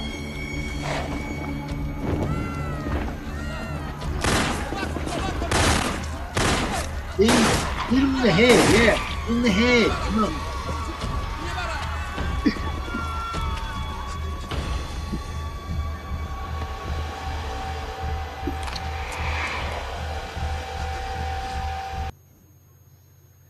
Yeah. So I know you didn't care for it, Pops. I know that Matt at least enjoyed it. Folks, if you have like an inherent bias against zombie movies because there's so goddamn many of them, give this one a shot because it is. I've been pretty happy with most of the ones that you've covered on this show since I've been hanging out. This is just the first one that made me go, okay. It was just an instant flashback to the intestine-eating zombie in Return of the Living Dead, and I was like, man, that's not a good thing. I like that movie. I just wasn't into the gross part. You see, I like it personally because it's like I said, it's like they went and decided to do an Italian zombie movie and actually made it like and made it really good. But does there's anybody clearly else think wrong. like people that are writing movies nowadays, like they're probably the laziest people ever. Yes. Because they're not really they're dependent more on effects than they are on actually storytelling. Like, dude, it's like when it's shortcut art, and I can't stand it. It's lazy fucking writing, and I have way too much fucking respect for my there's no common sense for the people in the movie. You know what I'm saying? Like they're just doing whatever. I don't know. Like it just irritates me. It's hard for me to watch rightfully modern so. movies. Yeah, no, and rightfully so, because they're trash. Here's the thing. It's like, you know how everybody's been freaking out about AI? Especially you artists. You artists have been like really like, I'm not freaking out about it. Right? Well, that's because because it's not real AI. It's just like a program that takes a bunch of other people's work and does a collage. You know what I'm saying? Exactly. Otherwise, there wouldn't be lawsuits flying around like fucking crazy right now. You guys. Well, see, now some of these apps have like cornered certain people's art off the internet and fed that into the app, and then like that's leaning on copyright. But for me, it's not even that, guys. It's look, it's the difference between some nice handcrafted wooden chairs for that beautiful dining room table versus some plywood crap you bought at Walmart. Thank you. As soon as you shortcut and go cheap, then the product is affected by this. If you don't put any fucking love into it. Come on, man. It's like as soon as you start shortcutting, we the fan know it. Yup. Yeah. We know you're not giving us your heart and giving us your all if you're using some app or some program to help you write or help you concept, even concept creation. If you need an app to do that, look, let me rephrase the whole thing. If I can type the same words you can type into an app and get a piece of art, is it really art or is it my art? I'd be lying if I said yes. Look, AI art looks interesting. That's the last thing. But it's not. It's not like that's. It's not real. Right. Well, AI.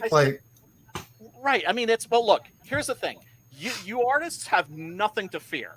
You're not getting replaced anytime soon. Writers, on the other hand. Well, the shitty artists are probably going to. Tell me that fucking AI couldn't write a Marvel movie. Oh, dude, have you seen? We even had the guys from Silverline on the show doing some Chat GTP shit on the network on the Silverline show. Okay? Oh, really?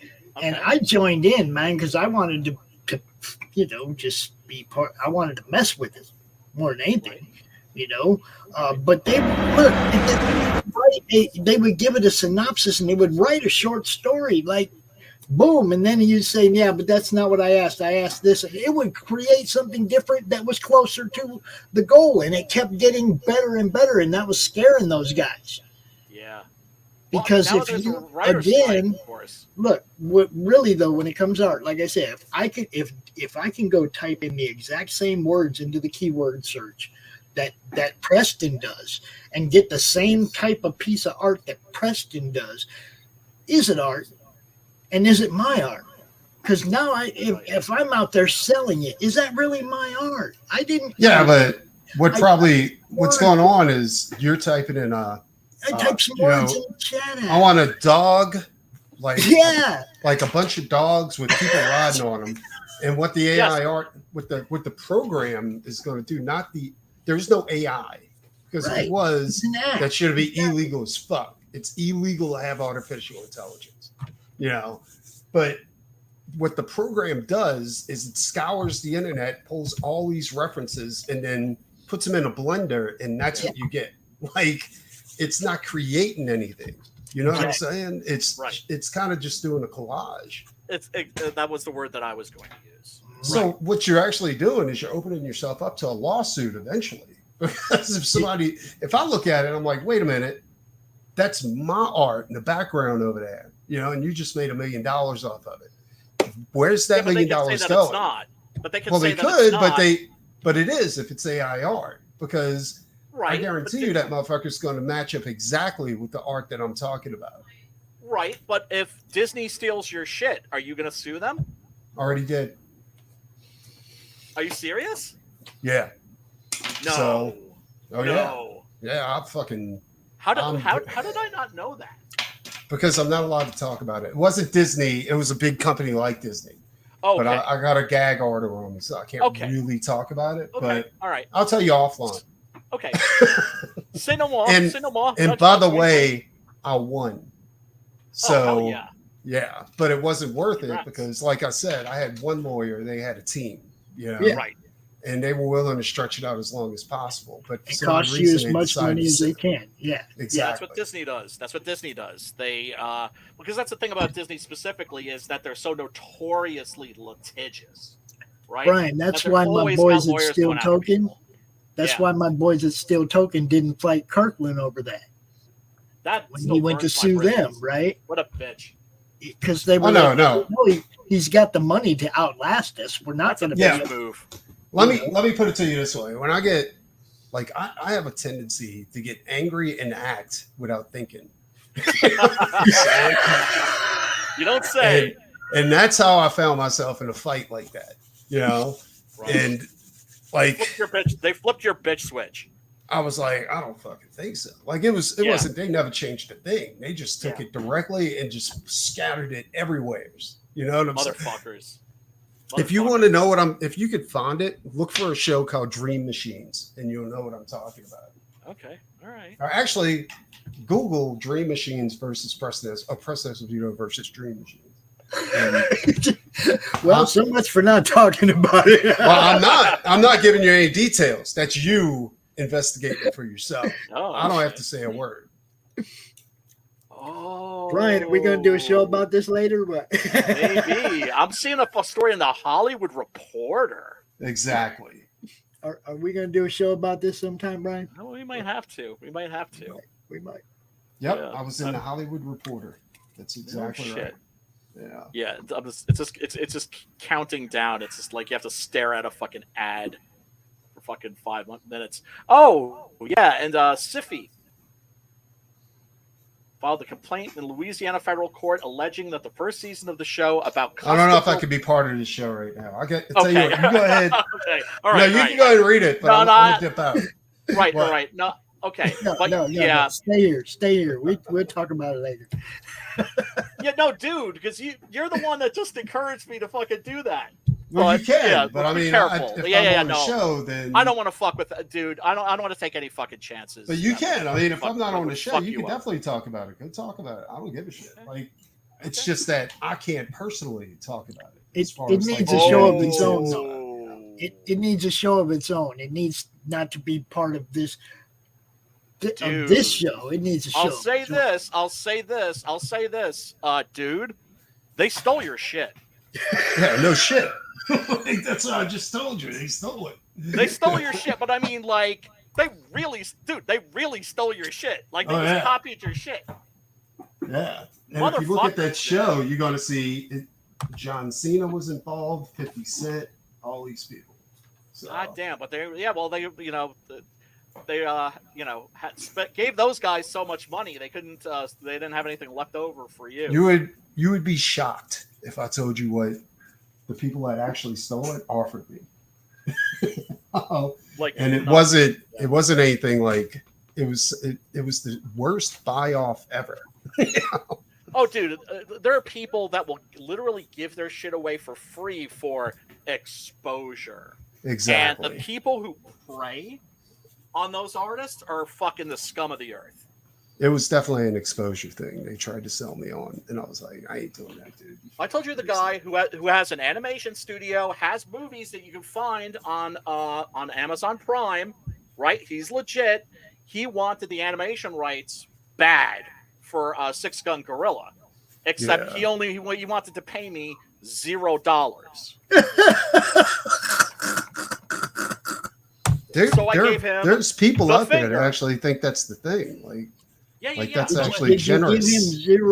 Did you give him 0 time? Because I gave him the fucking finger. I was like, "Go fuck yourself," right? That's what I mean. $0 is worth about 0 time. Me and my buddy, when I used to do airbrushing, I used to airbrush automotives, and they had this audio company that approached us, and they were like, well, they approached me, and they were like, we want you to do. There's something called the demo car build off. And it's going to be held in Las Vegas and all this kind of shit. Oh, wow. And they were doing a demo of the Jeep Patriot, right? This is right before the Jeep Patriot was released. Okay. So they were like, we want you to do like a big elaborate scene, airbrush it, do all this kind of stuff. And they're like, how much will that be? And I was like, well, that'll be $5,000. Yeah. Okay. All right. And they're like, well, that's kind of expensive. I was like, do you want to win?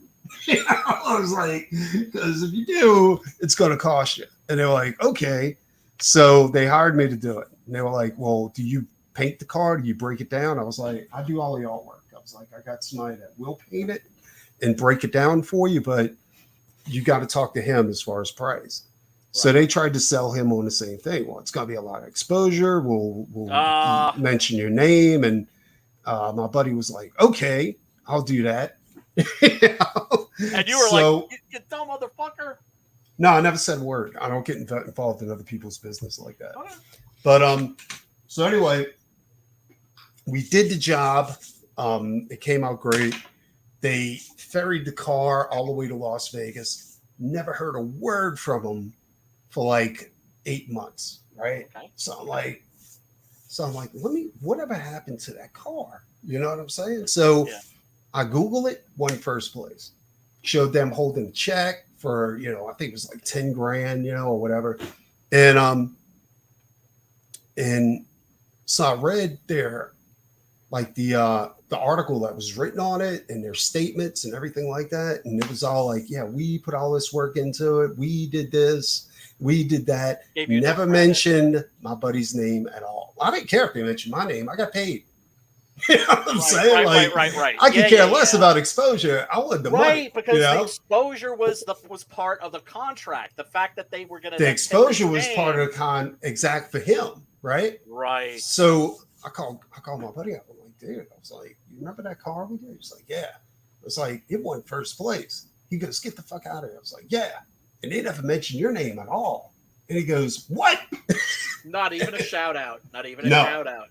And I told him, I said, dude, you should have went for the cash. I didn't say anything at the time, but you should have went for the cash. Anyway, he drove to their business.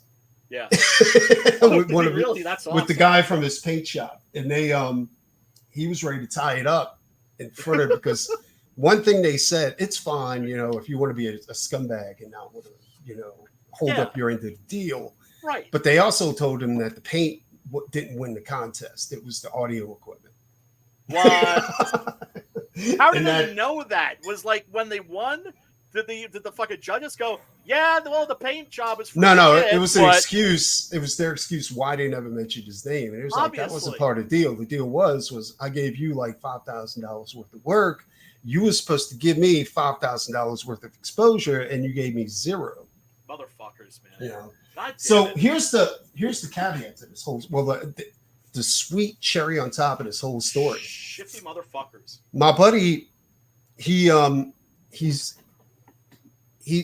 very self-motivated, I guess you could say, right? So eventually he took over the World of Wheels of New Orleans, right? He ran the whole thing. All right. And guess who called him for a spot in the World of Wheels? Oh, shit. And guess what he told him? Oh, my God. It's always funny when you hear stories of like people who've been fucked over by people, and then those people forget that they had fucked them over previously. Exactly. Yeah, and it was so sweet. I was like, "This is awesome." This is why I try to go through life without fucking people over if I can fucking help it. Jesus Christ, man! When I hear stories like that, it just fucking Well, like I said, always it twists my guts, man. It twists my guts. Always go for the cash. Man. You know what I'm saying? Well, it's the disrespect. It's the disrespect that's the issue for me. Well, my thing and just the lack of honor. Well, the thing is there's very little honor left over in people nowadays, and shit. The respect. That's why I'm sorry to cut you off. This is why there's so little honor in the world these days, which is why when I find people that have it, I fucking grab onto them and hold on for fucking dear life. But yeah, please continue. No, but they like it's just it's for me it's I've been like when I was younger I fell for the whole exposure thing, and I went for it. I was like yeah I need the exposure. And what I realized is that having somebody mention your name never equals out to a paycheck. You know what I'm saying? Never does. Your body of work always equals out to a paycheck. Right. And like, and I mean, he did get a little bit of payback on these guys, but you always like I don't know, dude. Like, people are going to come back to you if you do good work for them. They're always going to come back, whether you charge them or not. And you know what? There was a guy. It was actually on one of Ethan's people. One of the guys that did a book with that Ethan published. It was Creed. He had a story he was telling about a friend that was giving away work, right? Like he would, and he said the interesting thing about that is like, people, you don't want people to get used to you not charging them because because they'll get offended if you ever try to charge them. You know what I'm saying? But the really fucked up thing about it is that they have no problem paying somebody else to do the exact same job. I know. That applies that to broke promoters my fucking too, heart. guys. Yeah. The thing that broke my fucking heart was when Sim had to take me aside because I was always talking on streams about how you and him are the shit. Because it was just like people's campaigns, just just inching towards the finish line, almost there, can't quite make it. Boom, he would drop sketch cards. Boom, you would drop a fucking a cover and get people across that fucking finish line. And it came back to bite both of you guys on the ass. It never bit me. I just stir people down. Like I do it because I want to, not because people ask.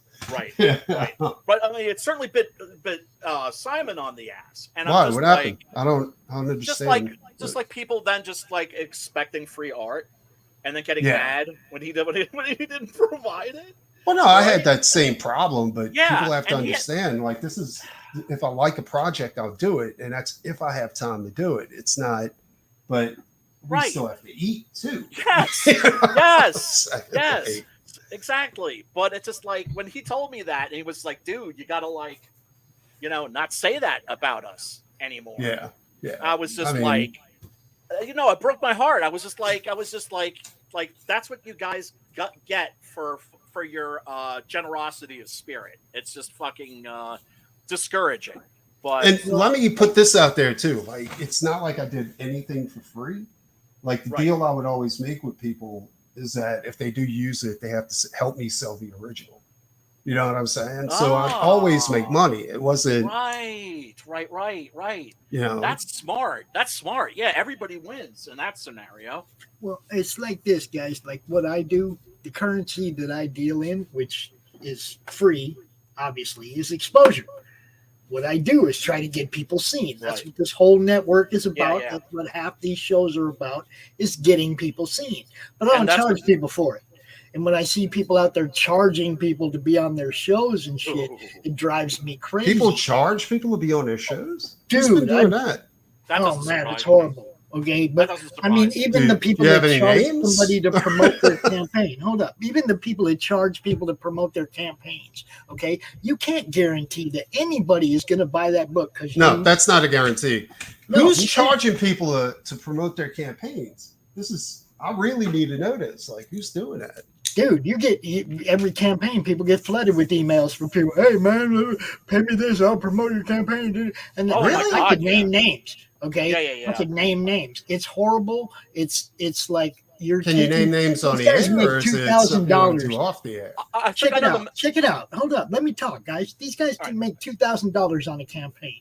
Okay. Kickstarter's taking 200 of that, right? Or whatever platform's taking a chunk of that. Then you got this guy that comes along and says, I'll promote your stuff, man, and you got to pay me this much. He can't guarantee he's going to sell book 1, but now he just took another chunk of your little bit of money.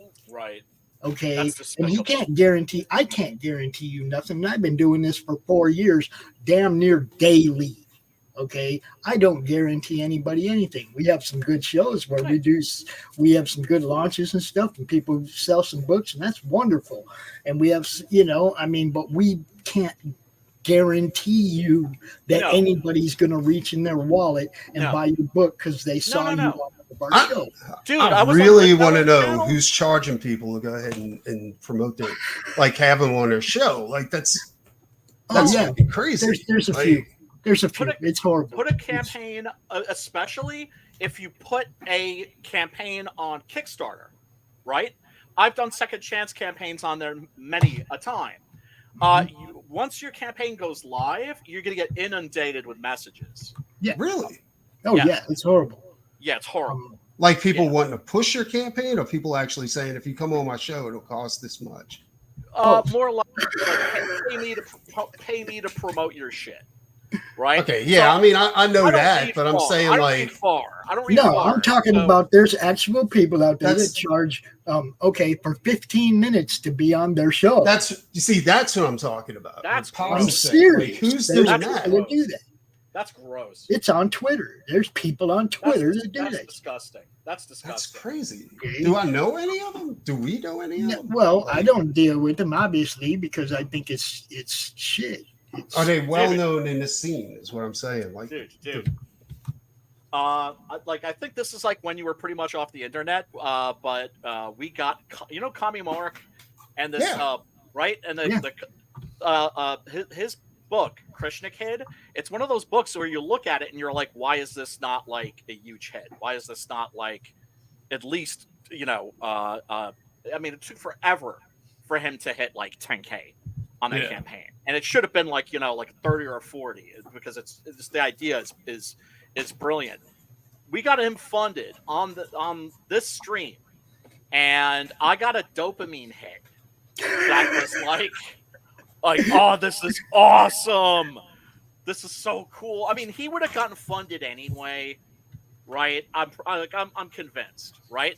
But the fact that he got funded on our fucking stream, that we got him those last like 5 or 6 sales to get him get him across the finish line was so fucking cool, man. That's how you fucking do it, man. Did Kami Mark say that was the best $500 he ever spent?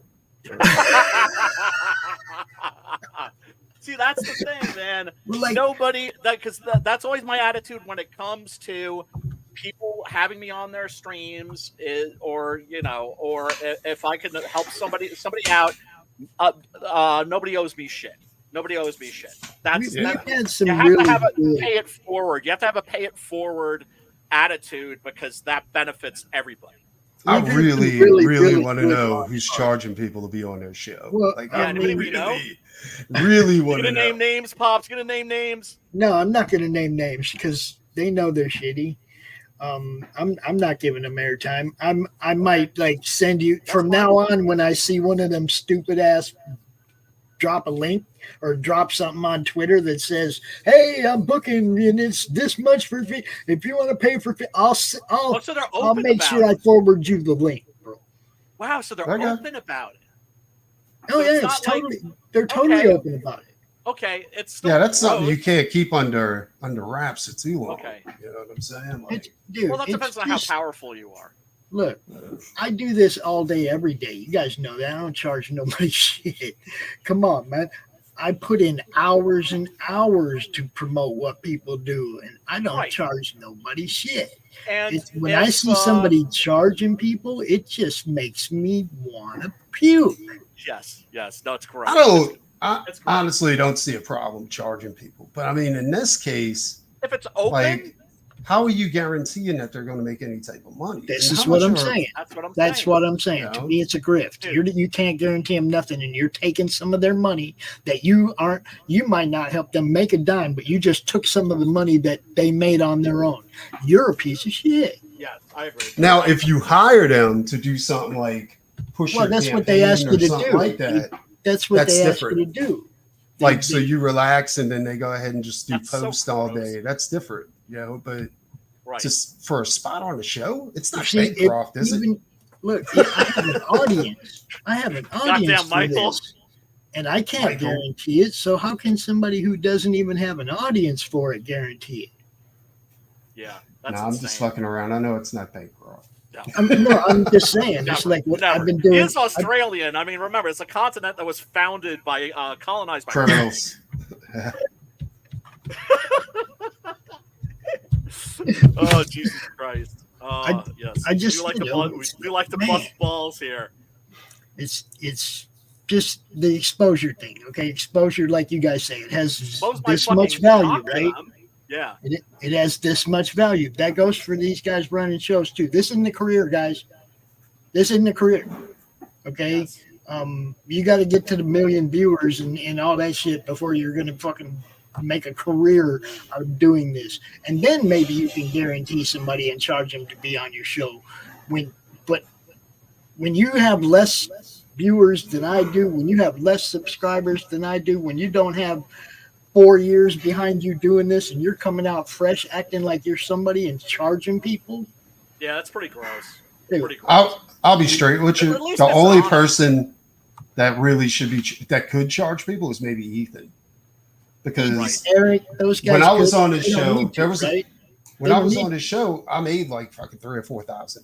That's what I mean. I'm saying, like, They don't Yeah, need yeah. to charge you though, because they're going to get the super chats and they're going to get the ad revenue Right. and they're going to get all the Exactly. stuff Right. that they get anyway, right? Right. They he don't makes need- he makes way You know. he makes enough cash like on his show. Mad crazy cash. It's like I said, this ain't a career unless you're making money off your own super chats and your own ad revenue. Then it's a career. Right. Okay. Right. Then you can call it a career. But you Right. can't charge people to try and get you, especially if you're charging somebody and hoping that their audience is going to increase yours. Oh, dude, Yeah. I've been on huge can streams. you I've charge been on somebody- huge streams that didn't get me any sales, right? Like I was on Raging Golden Eagle, didn't sell a single book. Was on Yeah. Devil, didn't sell a single book, right? So, I mean, that's gonna happen, Yeah. right? It's like they're a very No specific guarantee. audience. And but the most important thing for us to do, of course, as indie creators, is just to get people to know that we exist. Well, Lit Devil was on Ethan's show, and he never made that much money off of there for the new Doc Alpha, Right. and it was now honestly I think it's because people that want to back a book where the guy's nude throughout the whole book, and Lit fixed that later on, and then his sales went way up. Wow. But yeah, it's honestly, if you got a good product, people are going to come. You know, Yes. if That's you the never most put important your thing. all into it, Yes. then don't expect to get everything back. You know, Don't expect to get anything back. yeah. If you're not passionate about what you're doing, how are you going to get other people passionate about what you're doing? Because Right. if your stuff isn't comparing up to like other books, you know, like at least the shitty ones that are put up on Marvel, Yes. you know, which should not be the No, that's a measuring low stick that you bar. measure your, you That's know. a low bar, dude. That's a Exactly. real fucking low bar. But yeah, you should take an honest look at your stuff, you know, and make sure it's worth putting up there. Well, that's the whole thing. A good product's going to sell itself. Yeah. You Yeah, know? but people have But to it's know like that weed, it man. exists. If it's good, if it's like weed, it's like weed. If it's good, it'll sell itself. Yep. You know, Like people Chris gonna come Rock was back like, for nobody ever more. sold me drugs. They're gonna keep coming back for more. They're gonna keep coming if it's good. Okay, you know, if you're trying to get it seen, then you go on every show you can. But avoid those people that are charging because they can't guarantee you nothing, and that's just grift. Actually, do the roach balls approach and just include a little crack rock with every order. Fucking roach balls, man. Jesus Christ. That made me want. I'm telling you that was a book where I was practically dry heaving on like every. It was great. I loved it. I thought it was Oh, it's awesome. fantastic. It was fucking fantastic. Yeah, no, Rich Ayala, he fucking delivered with that one, man. Yeah. Really delivered. Oh my god, man. Cryptidals, of course, in stores now. Fucking 656, fucking killing it. You know, we're gonna do that Six Gun Gorilla Man Dog crossover.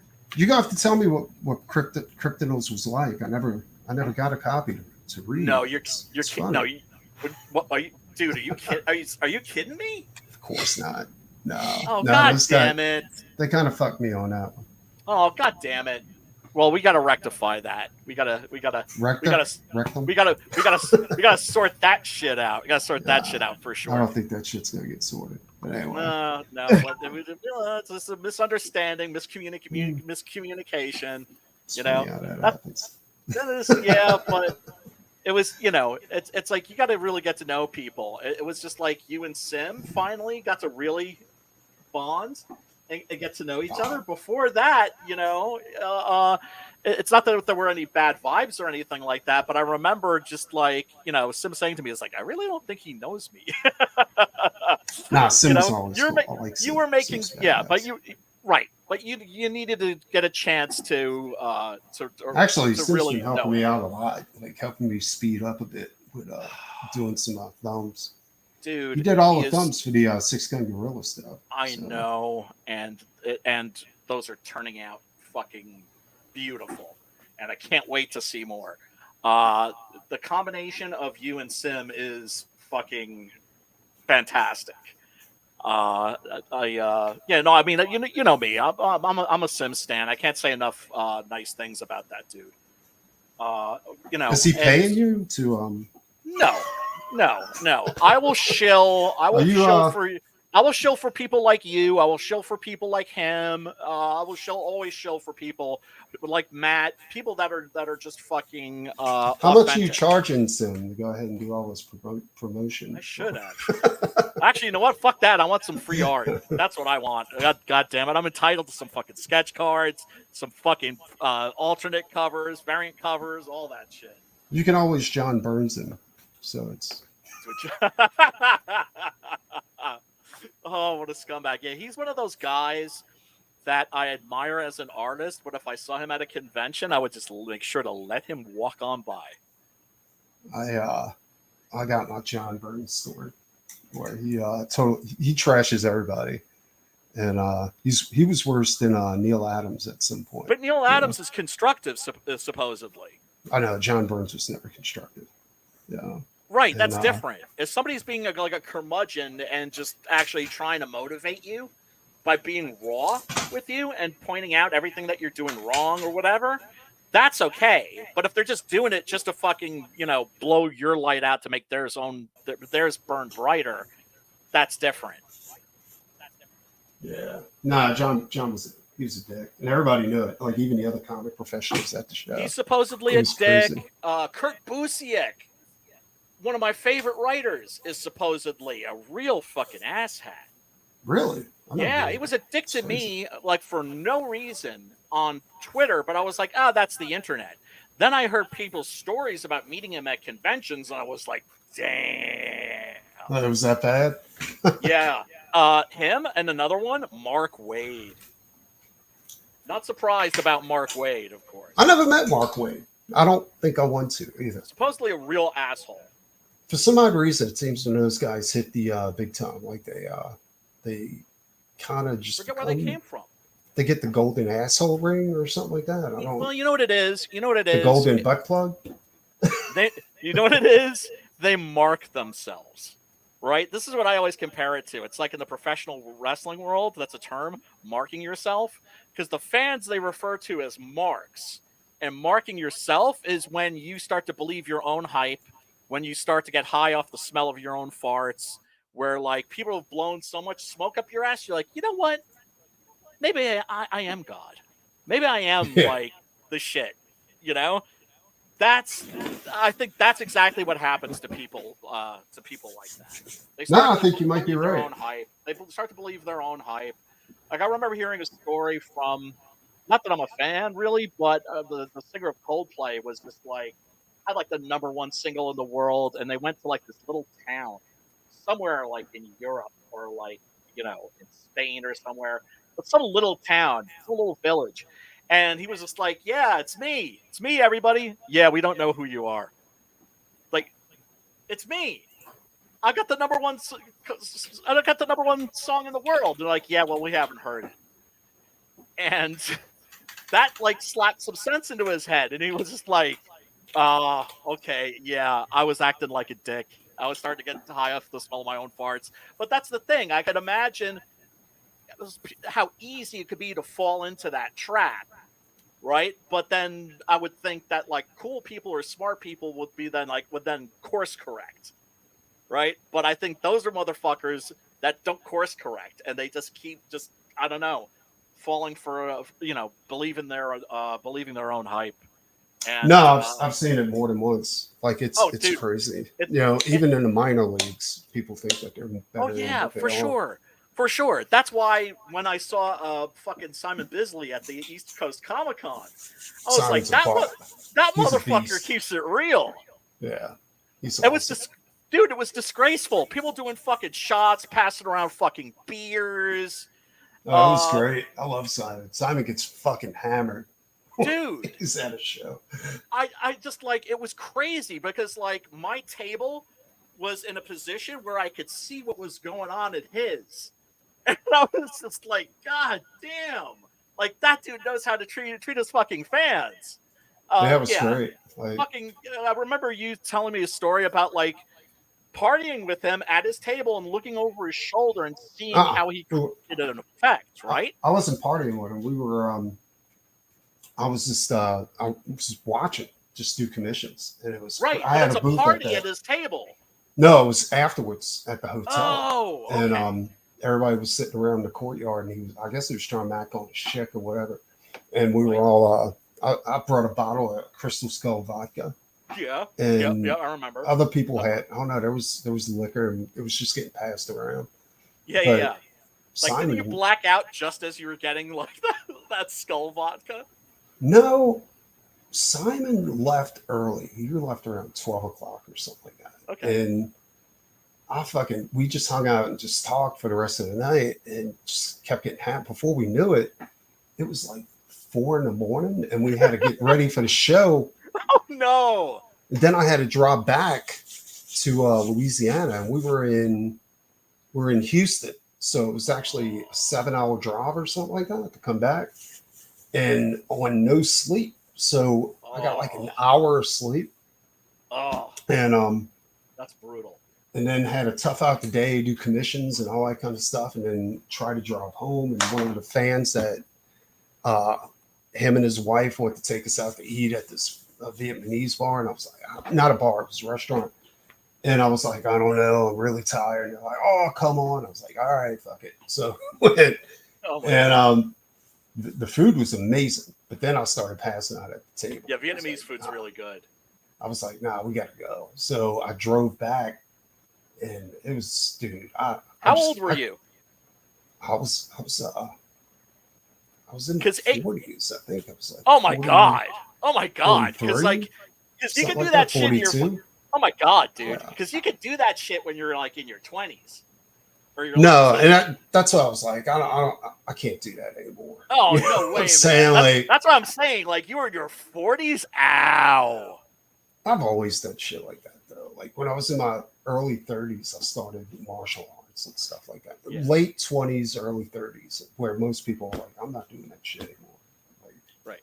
You know, you told me you got hurt. I got hurt recently because of that. You know, and, well, do a different martial art. Like, do like kung fu. Like, do like forms and shit like that. Well, you see, that's not the problem. Weapons are fun. The problem is that I can't throttle back. You know what I'm saying? Like, when you go after somebody and like you get into that fight mentality, you know what I'm saying? Like, right. And you don't go halfway because they're not going to go halfway. Right. You see what I'm saying? Like, yeah. Because you're talking about you're talking about like what, Brazilian jiu-jitsu, right? Gracie jiu-jitsu. Gracie jiu-jitsu. That was my first time doing Gracie, and it was actually I found traditional a lot more effective than Gracie. Gracie wasn't. Maybe it was just that theater, like that dojo, but it wasn't as effective as traditional, you know. And Well, don't forget also the reason we have like all these different martial arts is because they're made for different body types. And so like a part of like martial arts is like finding the martial art that's right for your body type. Yeah, but that isn't. I'm telling you, this is like the execution of an armbar. You know, like really, if you're in a real fight, and the first dojo I ever went to was like the dude was a sadist. Like it was like, nah, if you get in a fight, you want to end that shit quick, fast, and in a hurry. You know, you don't want to dick around with all these different moves. And with this one, with the Gracie class, like they had all these steps that I was like, why would you do that? Like you want to get in there, snap it in, and just get out. That's that's the whole point of jiu-jitsu is that it's just like it's like dirty. Is that it's about getting the fight over as quickly as possible. Not really. Jiu-jitsu is about joint manipulation. Like no, I know, but I mean like bending people in ways that they're not meant to bend. Exactly. But you want to do that in as least amount of steps as possible. Like you don't want to go through like 10 steps to end somebody when you can do it in 2. You know? Right. It's about efficiency, yeah. So they had this kid trying to explain to us how to do an armbar, and I was like, "That's the most fucked up way to do an armbar I've ever seen." I never said it because it wasn't, it wasn't my place to say it. But then my buddy's like, "I'm like, dude, we're not doing it that way." He's like, "What are you talking about?" I was like, "That's the most inefficient way I've ever seen to do this shit." He's like, "Well, it's their way to do it." I was like, "If you're in a fight and you try that, you get your ass kicked." You know? Right. So when we got on the mat, whole point. Right. Yeah, when we got on the mat, I showed them how to do it correctly. I was like, snap it in and execute, and that's how we practiced it. And they never said anything to us. I don't think they could say anything to us, because not if you dumped them on their asses. Well, I mean, I'm talking about the instructors because okay. Like it was almost, I hate to say this, but it was almost like they were playing, like they weren't like really trying to fight, like hurt each other, Right. Well, I mean, that's when you go to fight, and this is why I tried to explain to my buddy, because he said that they were like he was in his class way longer than I was. I only went for one session. That's where I broke a rib. But he said that they kept commenting that he was being too rough. And I'm like, you're being too rough at a class that's teaching you how to fight people. Yes. I was like that's street fights. Yeah, exactly. I was like, that for your life. He said, so it's not just me. I was like, no, dude. I was like, that's fucking stupid. Like my old sensei, Jack, would have said, you fucked that dude up. You know what I'm saying? If you take a hit to the jaw, that's just what happens in fight class. You come back with a bloody nose or a bloody lip. Dude, I used to walk out and I would have like striations of bruises, because a gi is like burlap. Like when it comes across you, you get fucked up. And but that's a test of whether or not you've got heart. But it's not about that. It's like some of these guys, I realized this early on, like in the other class, like the brutal class, like some of these guys have never been in a street fight. You know what I'm saying? Like some of these guys are just scared to they're scared to be in a street fight and not be able to defend themselves. Right. And one of the things that you have to do in martial arts is you have to get to a point where you're not afraid of getting hit. So like when you get hit, you know what it's like to get hit and you're not. But the problem is that you got black belts and brown belts that have never been like in a fight, like a real fight. Right. And that's another thing I learned too. Like, and what gave me the ability to hang with these upper belts when I really wasn't an upper belt. I never tried to belt up. You know what I'm saying? Because to me, that always felt like a scam. Like you got to pay every time you belt up, and the money gets more and more expensive. Like the different. You see what I'm saying? And yeah. So you're paying for the rank when really it's just like you're gonna know yourself whether or not you've leveled up. Well, not even that. Like the sensei should know. Like he's the instructor. He should be the judge. And Jack would never let you belt up unless you actually deserved it. Now you still got to pay, but he didn't care about the money. He cared about you being able to survive. Right. But that's awesome. The thing is that like I was saying, like a lot of these guys have never been into a street fight. And one thing I know, and this is a secret that helped me like hang with these motherfuckers, is that I never depended on technique to be right out the gate, right? Like if I was to really get into a fight in the real world, I mean, we'd throw hands, and then if I seen an opening, then I would use technique. You see what I'm saying? Like, right. But these guys who depend on technique completely are looking at getting demolished on the street because nobody's going to let you take their arm, right. put them in an arm bar. Right. You know what I'm saying? And yeah, well, this is why people like me only practice basically inconvenient martial arts, useless martial arts. That's what I'm saying. Well, Tai Chi and stuff like that was never, and even Jiu-Jitsu has benefits to like joint manipulation to go ahead and reset shoulders, to go ahead and do back massage and stuff. Hey like guys, that. how's it going? I was gonna say, welcome, Sim, you sexy. Hey, what's up? I was gonna say, you guys realize you're still live, right? Yeah. Oh, yeah. I know. We're just bullshitting. Of course we do. I'm in charge. Of course we do. Yes, and everybody who tuned in for the movie review, remember, link is down below where you click on that shit and watch that shit for free.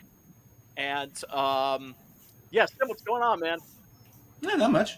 I was eating supper. I left, and then I come back and I see you guys are still alive, and I'm like, hey, what's up? And I'm gonna pop in and go, hey, guys, you know you're still alive, right? We have been rambling. And, like, but I love talking. I'm watching, and I'm like, there's an image of the movie. They're not talking about the movie. I'm like, what's up? Yeah. How's it going, Preston? Yeah. I took over the show a little bit, talking about fucking broken ribs and people fucked up jaws. People never been in a street fight in their life. No, that's what I was telling them. Like when I went to the dojo, like you realize that right off the bat. Like some of these people have not been punched in the nose. You know what I'm saying? Or hitting the mouth. But you know, there's an old saying, right? It's not how much you can dish out. It's how much you can fucking take and still fucking keep going. You see, that's what I'm talking about, right? It's, it's like, how many times did you get punched? How many fucking times did you get punched in the fucking face? Nobody could. That was the thing. Nobody could ever. That's the moment that you can look at a guy in the face, get punched in the face, and still look at him. There was another time. Try again, and see if I feel it this time. They had this suit that Jack used to break. They even pulled like every so many months, right? And it was a complete bodysuit, just armor. And the highest member in the class would get in this armor, and it was the skin of the suit was hardened burlap, right? Ooh. So when it hits you, it took skin off, right? So, oh my god! Ow. And this fucking dude is coming at you, and you have to use technique and all this kind of shit to get around him. And Jack wants to see how many, like, no matter what, you had to stay in there for 10 minutes, right? No, it was 5 minutes, right? So, and he's going to hit you, So I've seen like green and brown belts get up there and just stop fighting and be like, oh, well, and Jack's like, no, you still got 2 more minutes. Because 5 minutes doesn't seem like a lot of time, but because fight like normal fights don't last more than 2 minutes. You know what I'm saying? Like a street fight doesn't last that long, dude. And they're very you short. fucking Very short. you get pumped with adrenaline and everything else, and before you know it, you're out of breath, and you think like you've been doing this. People think they're tougher than they are. It's like it's like the example of like it doesn't take that much to knock you out. It just take one punch, well placed, and if somebody knows how to do it, you're gonna be snoring on the floor. So I'm sitting on the sideline. You're gonna be fucking snoring on the floor. I'm sitting on the sideline. I'm watching these upper belts like go against this battle suit, right? And like they're getting demolished because they're going in there and their hands are up, but they're not really protecting themselves. It's like they're just taught to keep their hands up, not to bob and weave or to do it. And that he's not using fists. They're rounded balls on the end of the fist of his battle suit, right?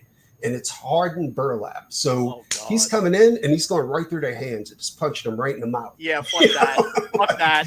I'm too much of a pussy. There's no way. So they had this green belt, and he thought he was tough shit in the class, right? Because he knew all his shit. He's a green belt and all this kind of shit. So he's getting smacked up like this, right?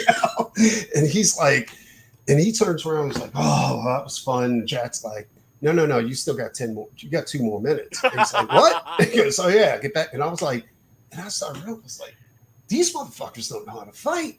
Like none of them know that you don't just get up there and stand still. Like you gotta dance a little bit, dude. You gotta knock them hands out the way and shit. Exactly. Like when you get up there You don't stand like this. You put your back up and you want to get your shoulders ready to put some stuff out there, right? Yeah. You know, fencing is like that too. Yeah, exactly. So I'm like, so when it was my turn, I never got hit because I wasn't stupid. Saying like, I'm like, they call it defense for a reason. Exactly, and I just waited to defend yourself. Exactly, the guards. And I was like, and I waited for my chance. And every time I got a chance, I put in technique. He's like, that's good technique. That's good technique. But they're not teaching them how to fight. You know, they're teaching them it's like they're showing them everything that will hurt somebody, right? But not how to get from point A to point B. You see what I'm saying? There's no substitute for experience, right? Like for instance, I was training in like German medieval longsword fencing for years. And, you know, doing forms and all that shit. And then once I actually got into a real match, I suddenly realized I didn't know shit. Yeah, but there's a hell of a difference between knowing the moves and knowing how to put power into it. So exactly. One of the things is right now, it's when you're noticing is that they're teaching everybody to be stuntsmen for movies. You like now you go on Facebook, you have that freaking Chinese girl, and she looks great. Like she'd be fucking amazing in a fucking movie. But there's no power in anything she fucking does, right? Right, but so she's you not could a probably fighter. be standing there and take every fucking hit and just smack her one solid and bang, you're done. But the thing is, she made a joke about it at the end after like a few years. Like she made a montage of it, and at the end she tries to fucking pull the Black Widow move again on the guy, and the guy just like nah, boom. Just grabs her like that, boom. Right, but that's fighting for the screen. It's different, right? It's theatrical choreography. Well, that's it's more like dancing. Yes, I it's find like capoeira. Capoeira, it's mainly for beauty, execution. You're not even supposed to touch each other.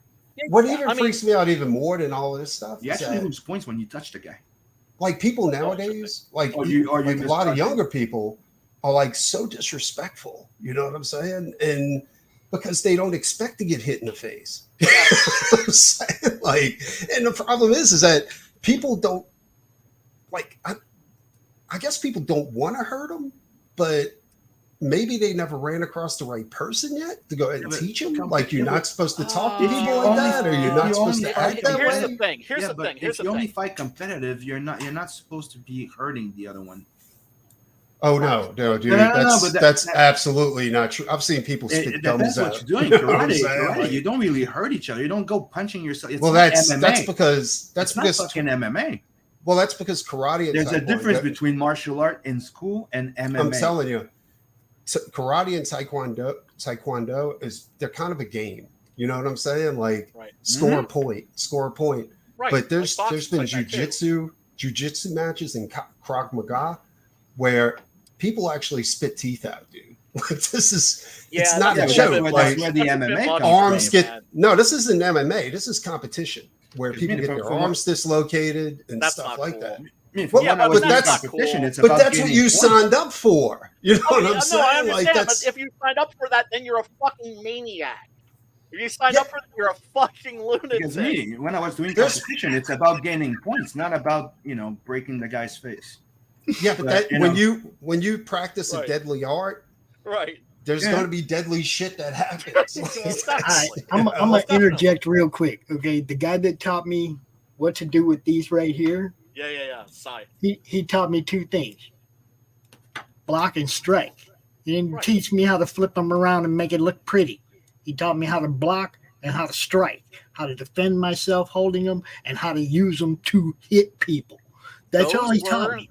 You know, those were the Billy Club. Those were the Billy Club of the police in like the Edo period, right? And that's an anti-sword weapon. That's specifically like, some motherfucker draws a sword. You're gonna have that to fucking catch, block, and then boom, bounce it off his fucking head. And it works for baseball bats and any kind of a long blunt weapon as well. They work just fine to defend yourself. But like I said, he didn't teach me any forms, any twirly shit. Oh, but that shit's fun. Yeah, but that's my point I was trying to say. It's before, when you used to go learn martial arts in a freaking old school type of place, you'd learn the right one, and you're learning to fucking fight. When you're going to those glamourish people that do those little competition, you're not learning and especially more now since the 2000. It's more glamorous, so it's you're not going there if you can get punched in the face. They'll get credit to get punched in the face too hard. That's fine, but that's and fine. Sim's actually right. And the studio will get sued.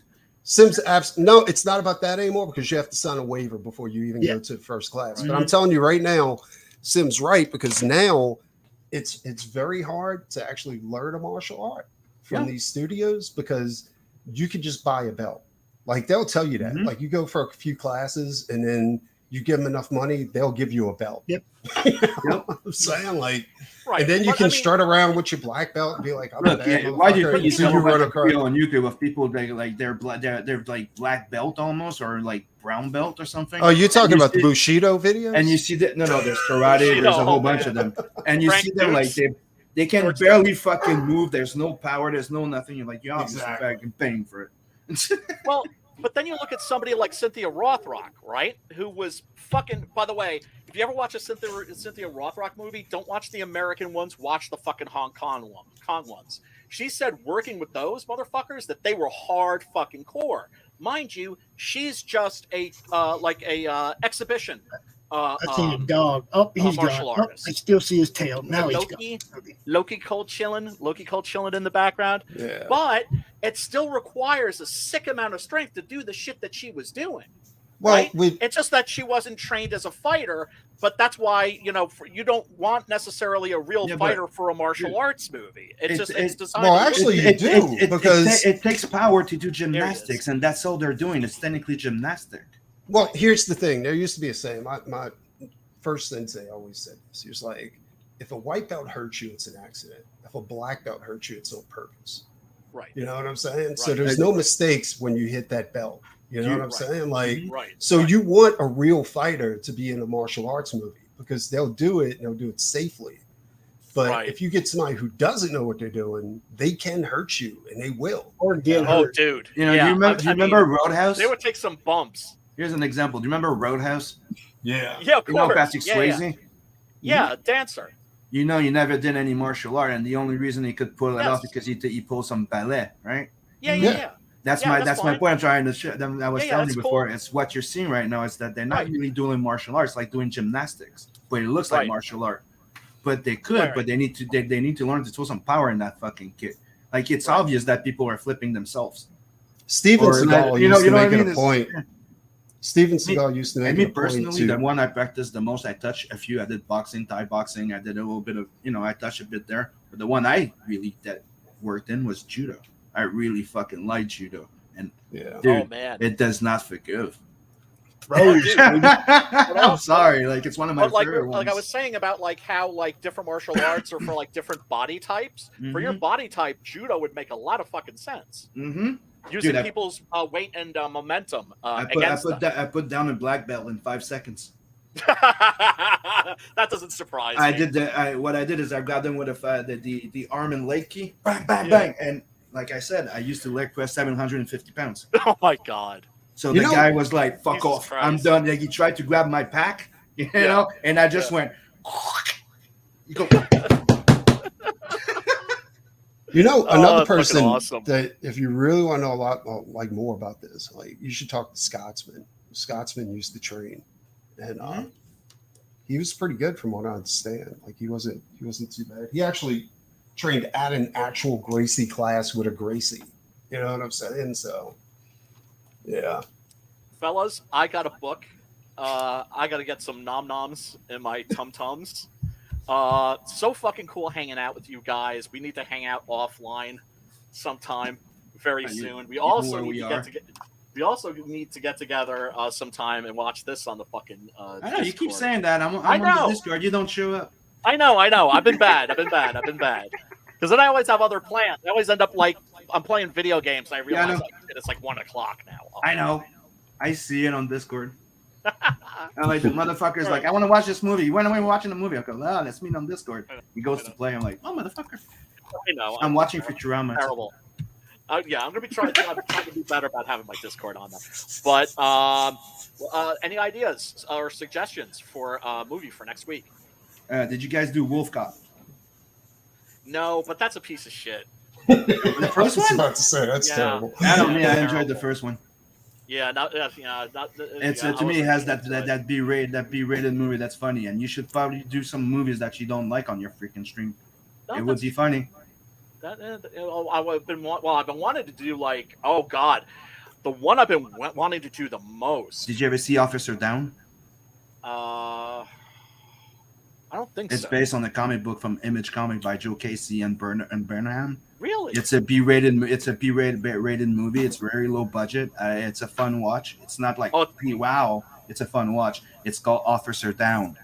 What about that one with every time he gets killed, he comes back, and I'm not going to spoil it. Oh. What about the one with Peter Weller? What was it? Screamers? Screamers. That was pretty good too. Yeah. Yeah, with the little robot. I know some people don't like it. Yeah, I enjoyed it. Yeah, it's okay. It's awesome. okay. Mm-hmm. It's a fairly faithful adaptation. The Wolf Cop one, I just thought it was funny because I know Brian doesn't like comedy horror because it's a comedy horror, and that's why I recommend. That's why it's not horror. No, but it's a parody of horror movies, but it's a funny B-rated one. The second one is absolute shit, and it's the one that Kevin Smith got involved in, and it really fucking like. That explains it.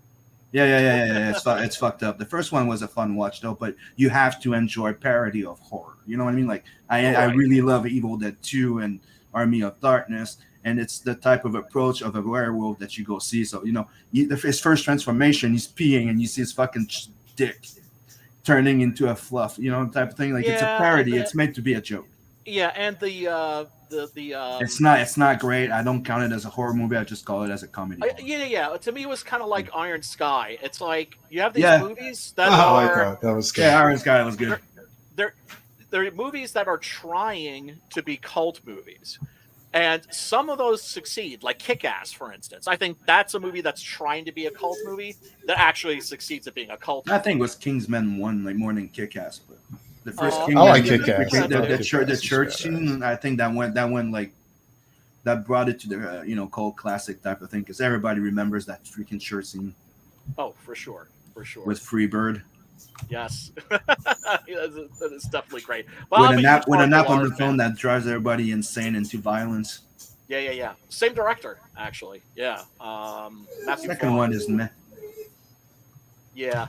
Oh, or the second Kick-Ass is fucking an abortion. The worst thing is, come on, let's be honest. Like when we first saw Jim Carrey as his character in there, everybody was fucking stoked. Everybody was psyched. Yeah, I liked it. Yes. Everybody was fucking excited about it. And then he went like weird right before the launch, and then we still went to see it, and the movie was like, it was a big downer. That was a disappointment. But Jim Carrey was awesome in there. Awesome. But Jim Carrey was fucking awesome. He didn't disappoint. The misfortune. No, he was awesome, but he had the misfortune of just being in a shit movie. Yeah, I think maybe that's why he was suddenly like telling people not to go see it because he realized it was a turkey. No, it was because of the shooting, that's what he said. But that's what he used. That's what I was saying, because of the shooting, and he didn't want to promote violence. I'm like, come on, fuck, it's. And when you watch it, you're like, that's one of your best performances you've done since freaking, since you retired and came back. Since Cable Guy, for fuck's sake. Cable Guy, like even there, like it's a movie that people didn't like, but his performance was pretty fucking dope. Like for a psychotic motherfucker. Fantastic. Hey, I like that movie. How many times did you want to punch him watching that movie, Preston? Oh God. Oh, dude. Cable Guy was great. I liked it.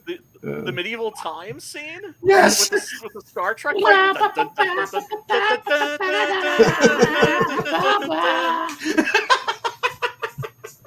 Oh my God! Yeah, no, I didn't understand why that movie got so much hate. I thought it was hilarious. Great. But it's like rest in peace, Paul Rubens. I remember going to see Pee-wee's Big Adventure in a movie theater, and like me and my friend were the only people in that theater laughing. Everybody else was just completely fucking silent, like they didn't know what to make of it.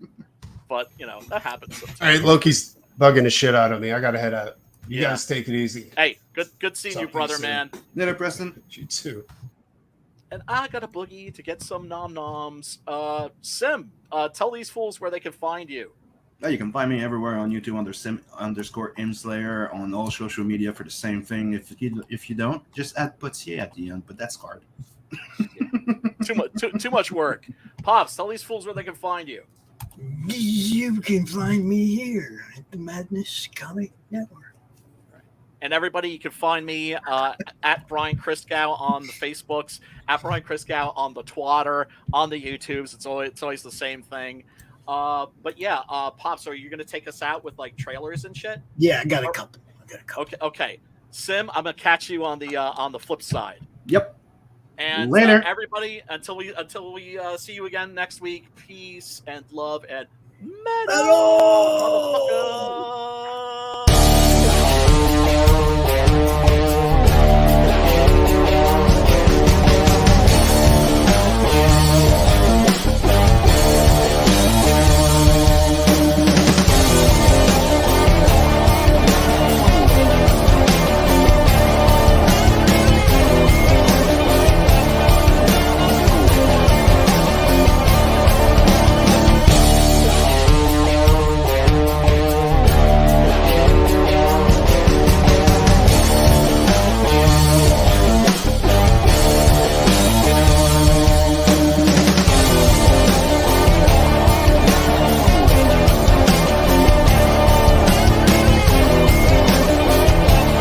Madness Entertainment Group presents the Madness Comic Network with original programming and additional comic-related content.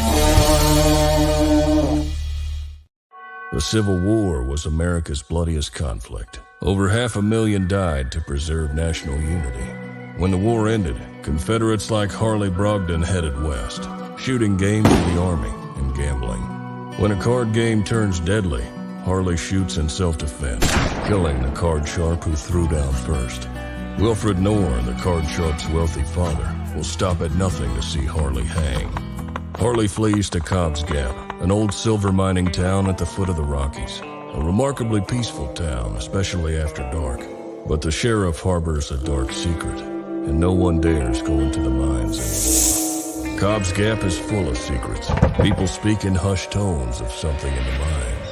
Something worse than their cursed sheriff. Something even the Indians fear from the deepest pits of hell. Every secret will be exposed.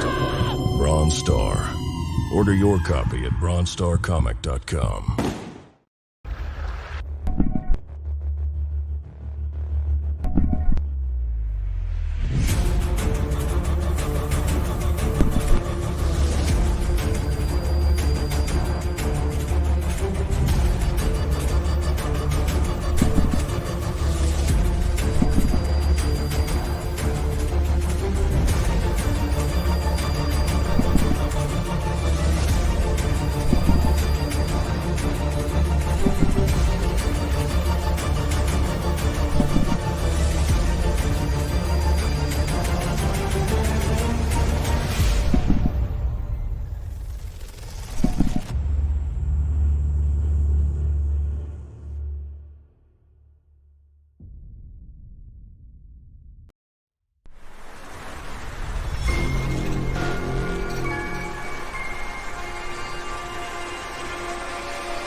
Comic Books for Kids provides comic books to kids in hospitals and cancer centers across the U.S. It's a place where we can all work together to make sure every child has a comic book. 100% of all proceeds go towards the kids. It's about making a difference, and while they're in the hospital, allowing them to fly like a superhero, battle dragons, or rescue teddy bears. We are in every state in the country and now support over 160 hospitals. Every month, we add more. Visit cb4k.org.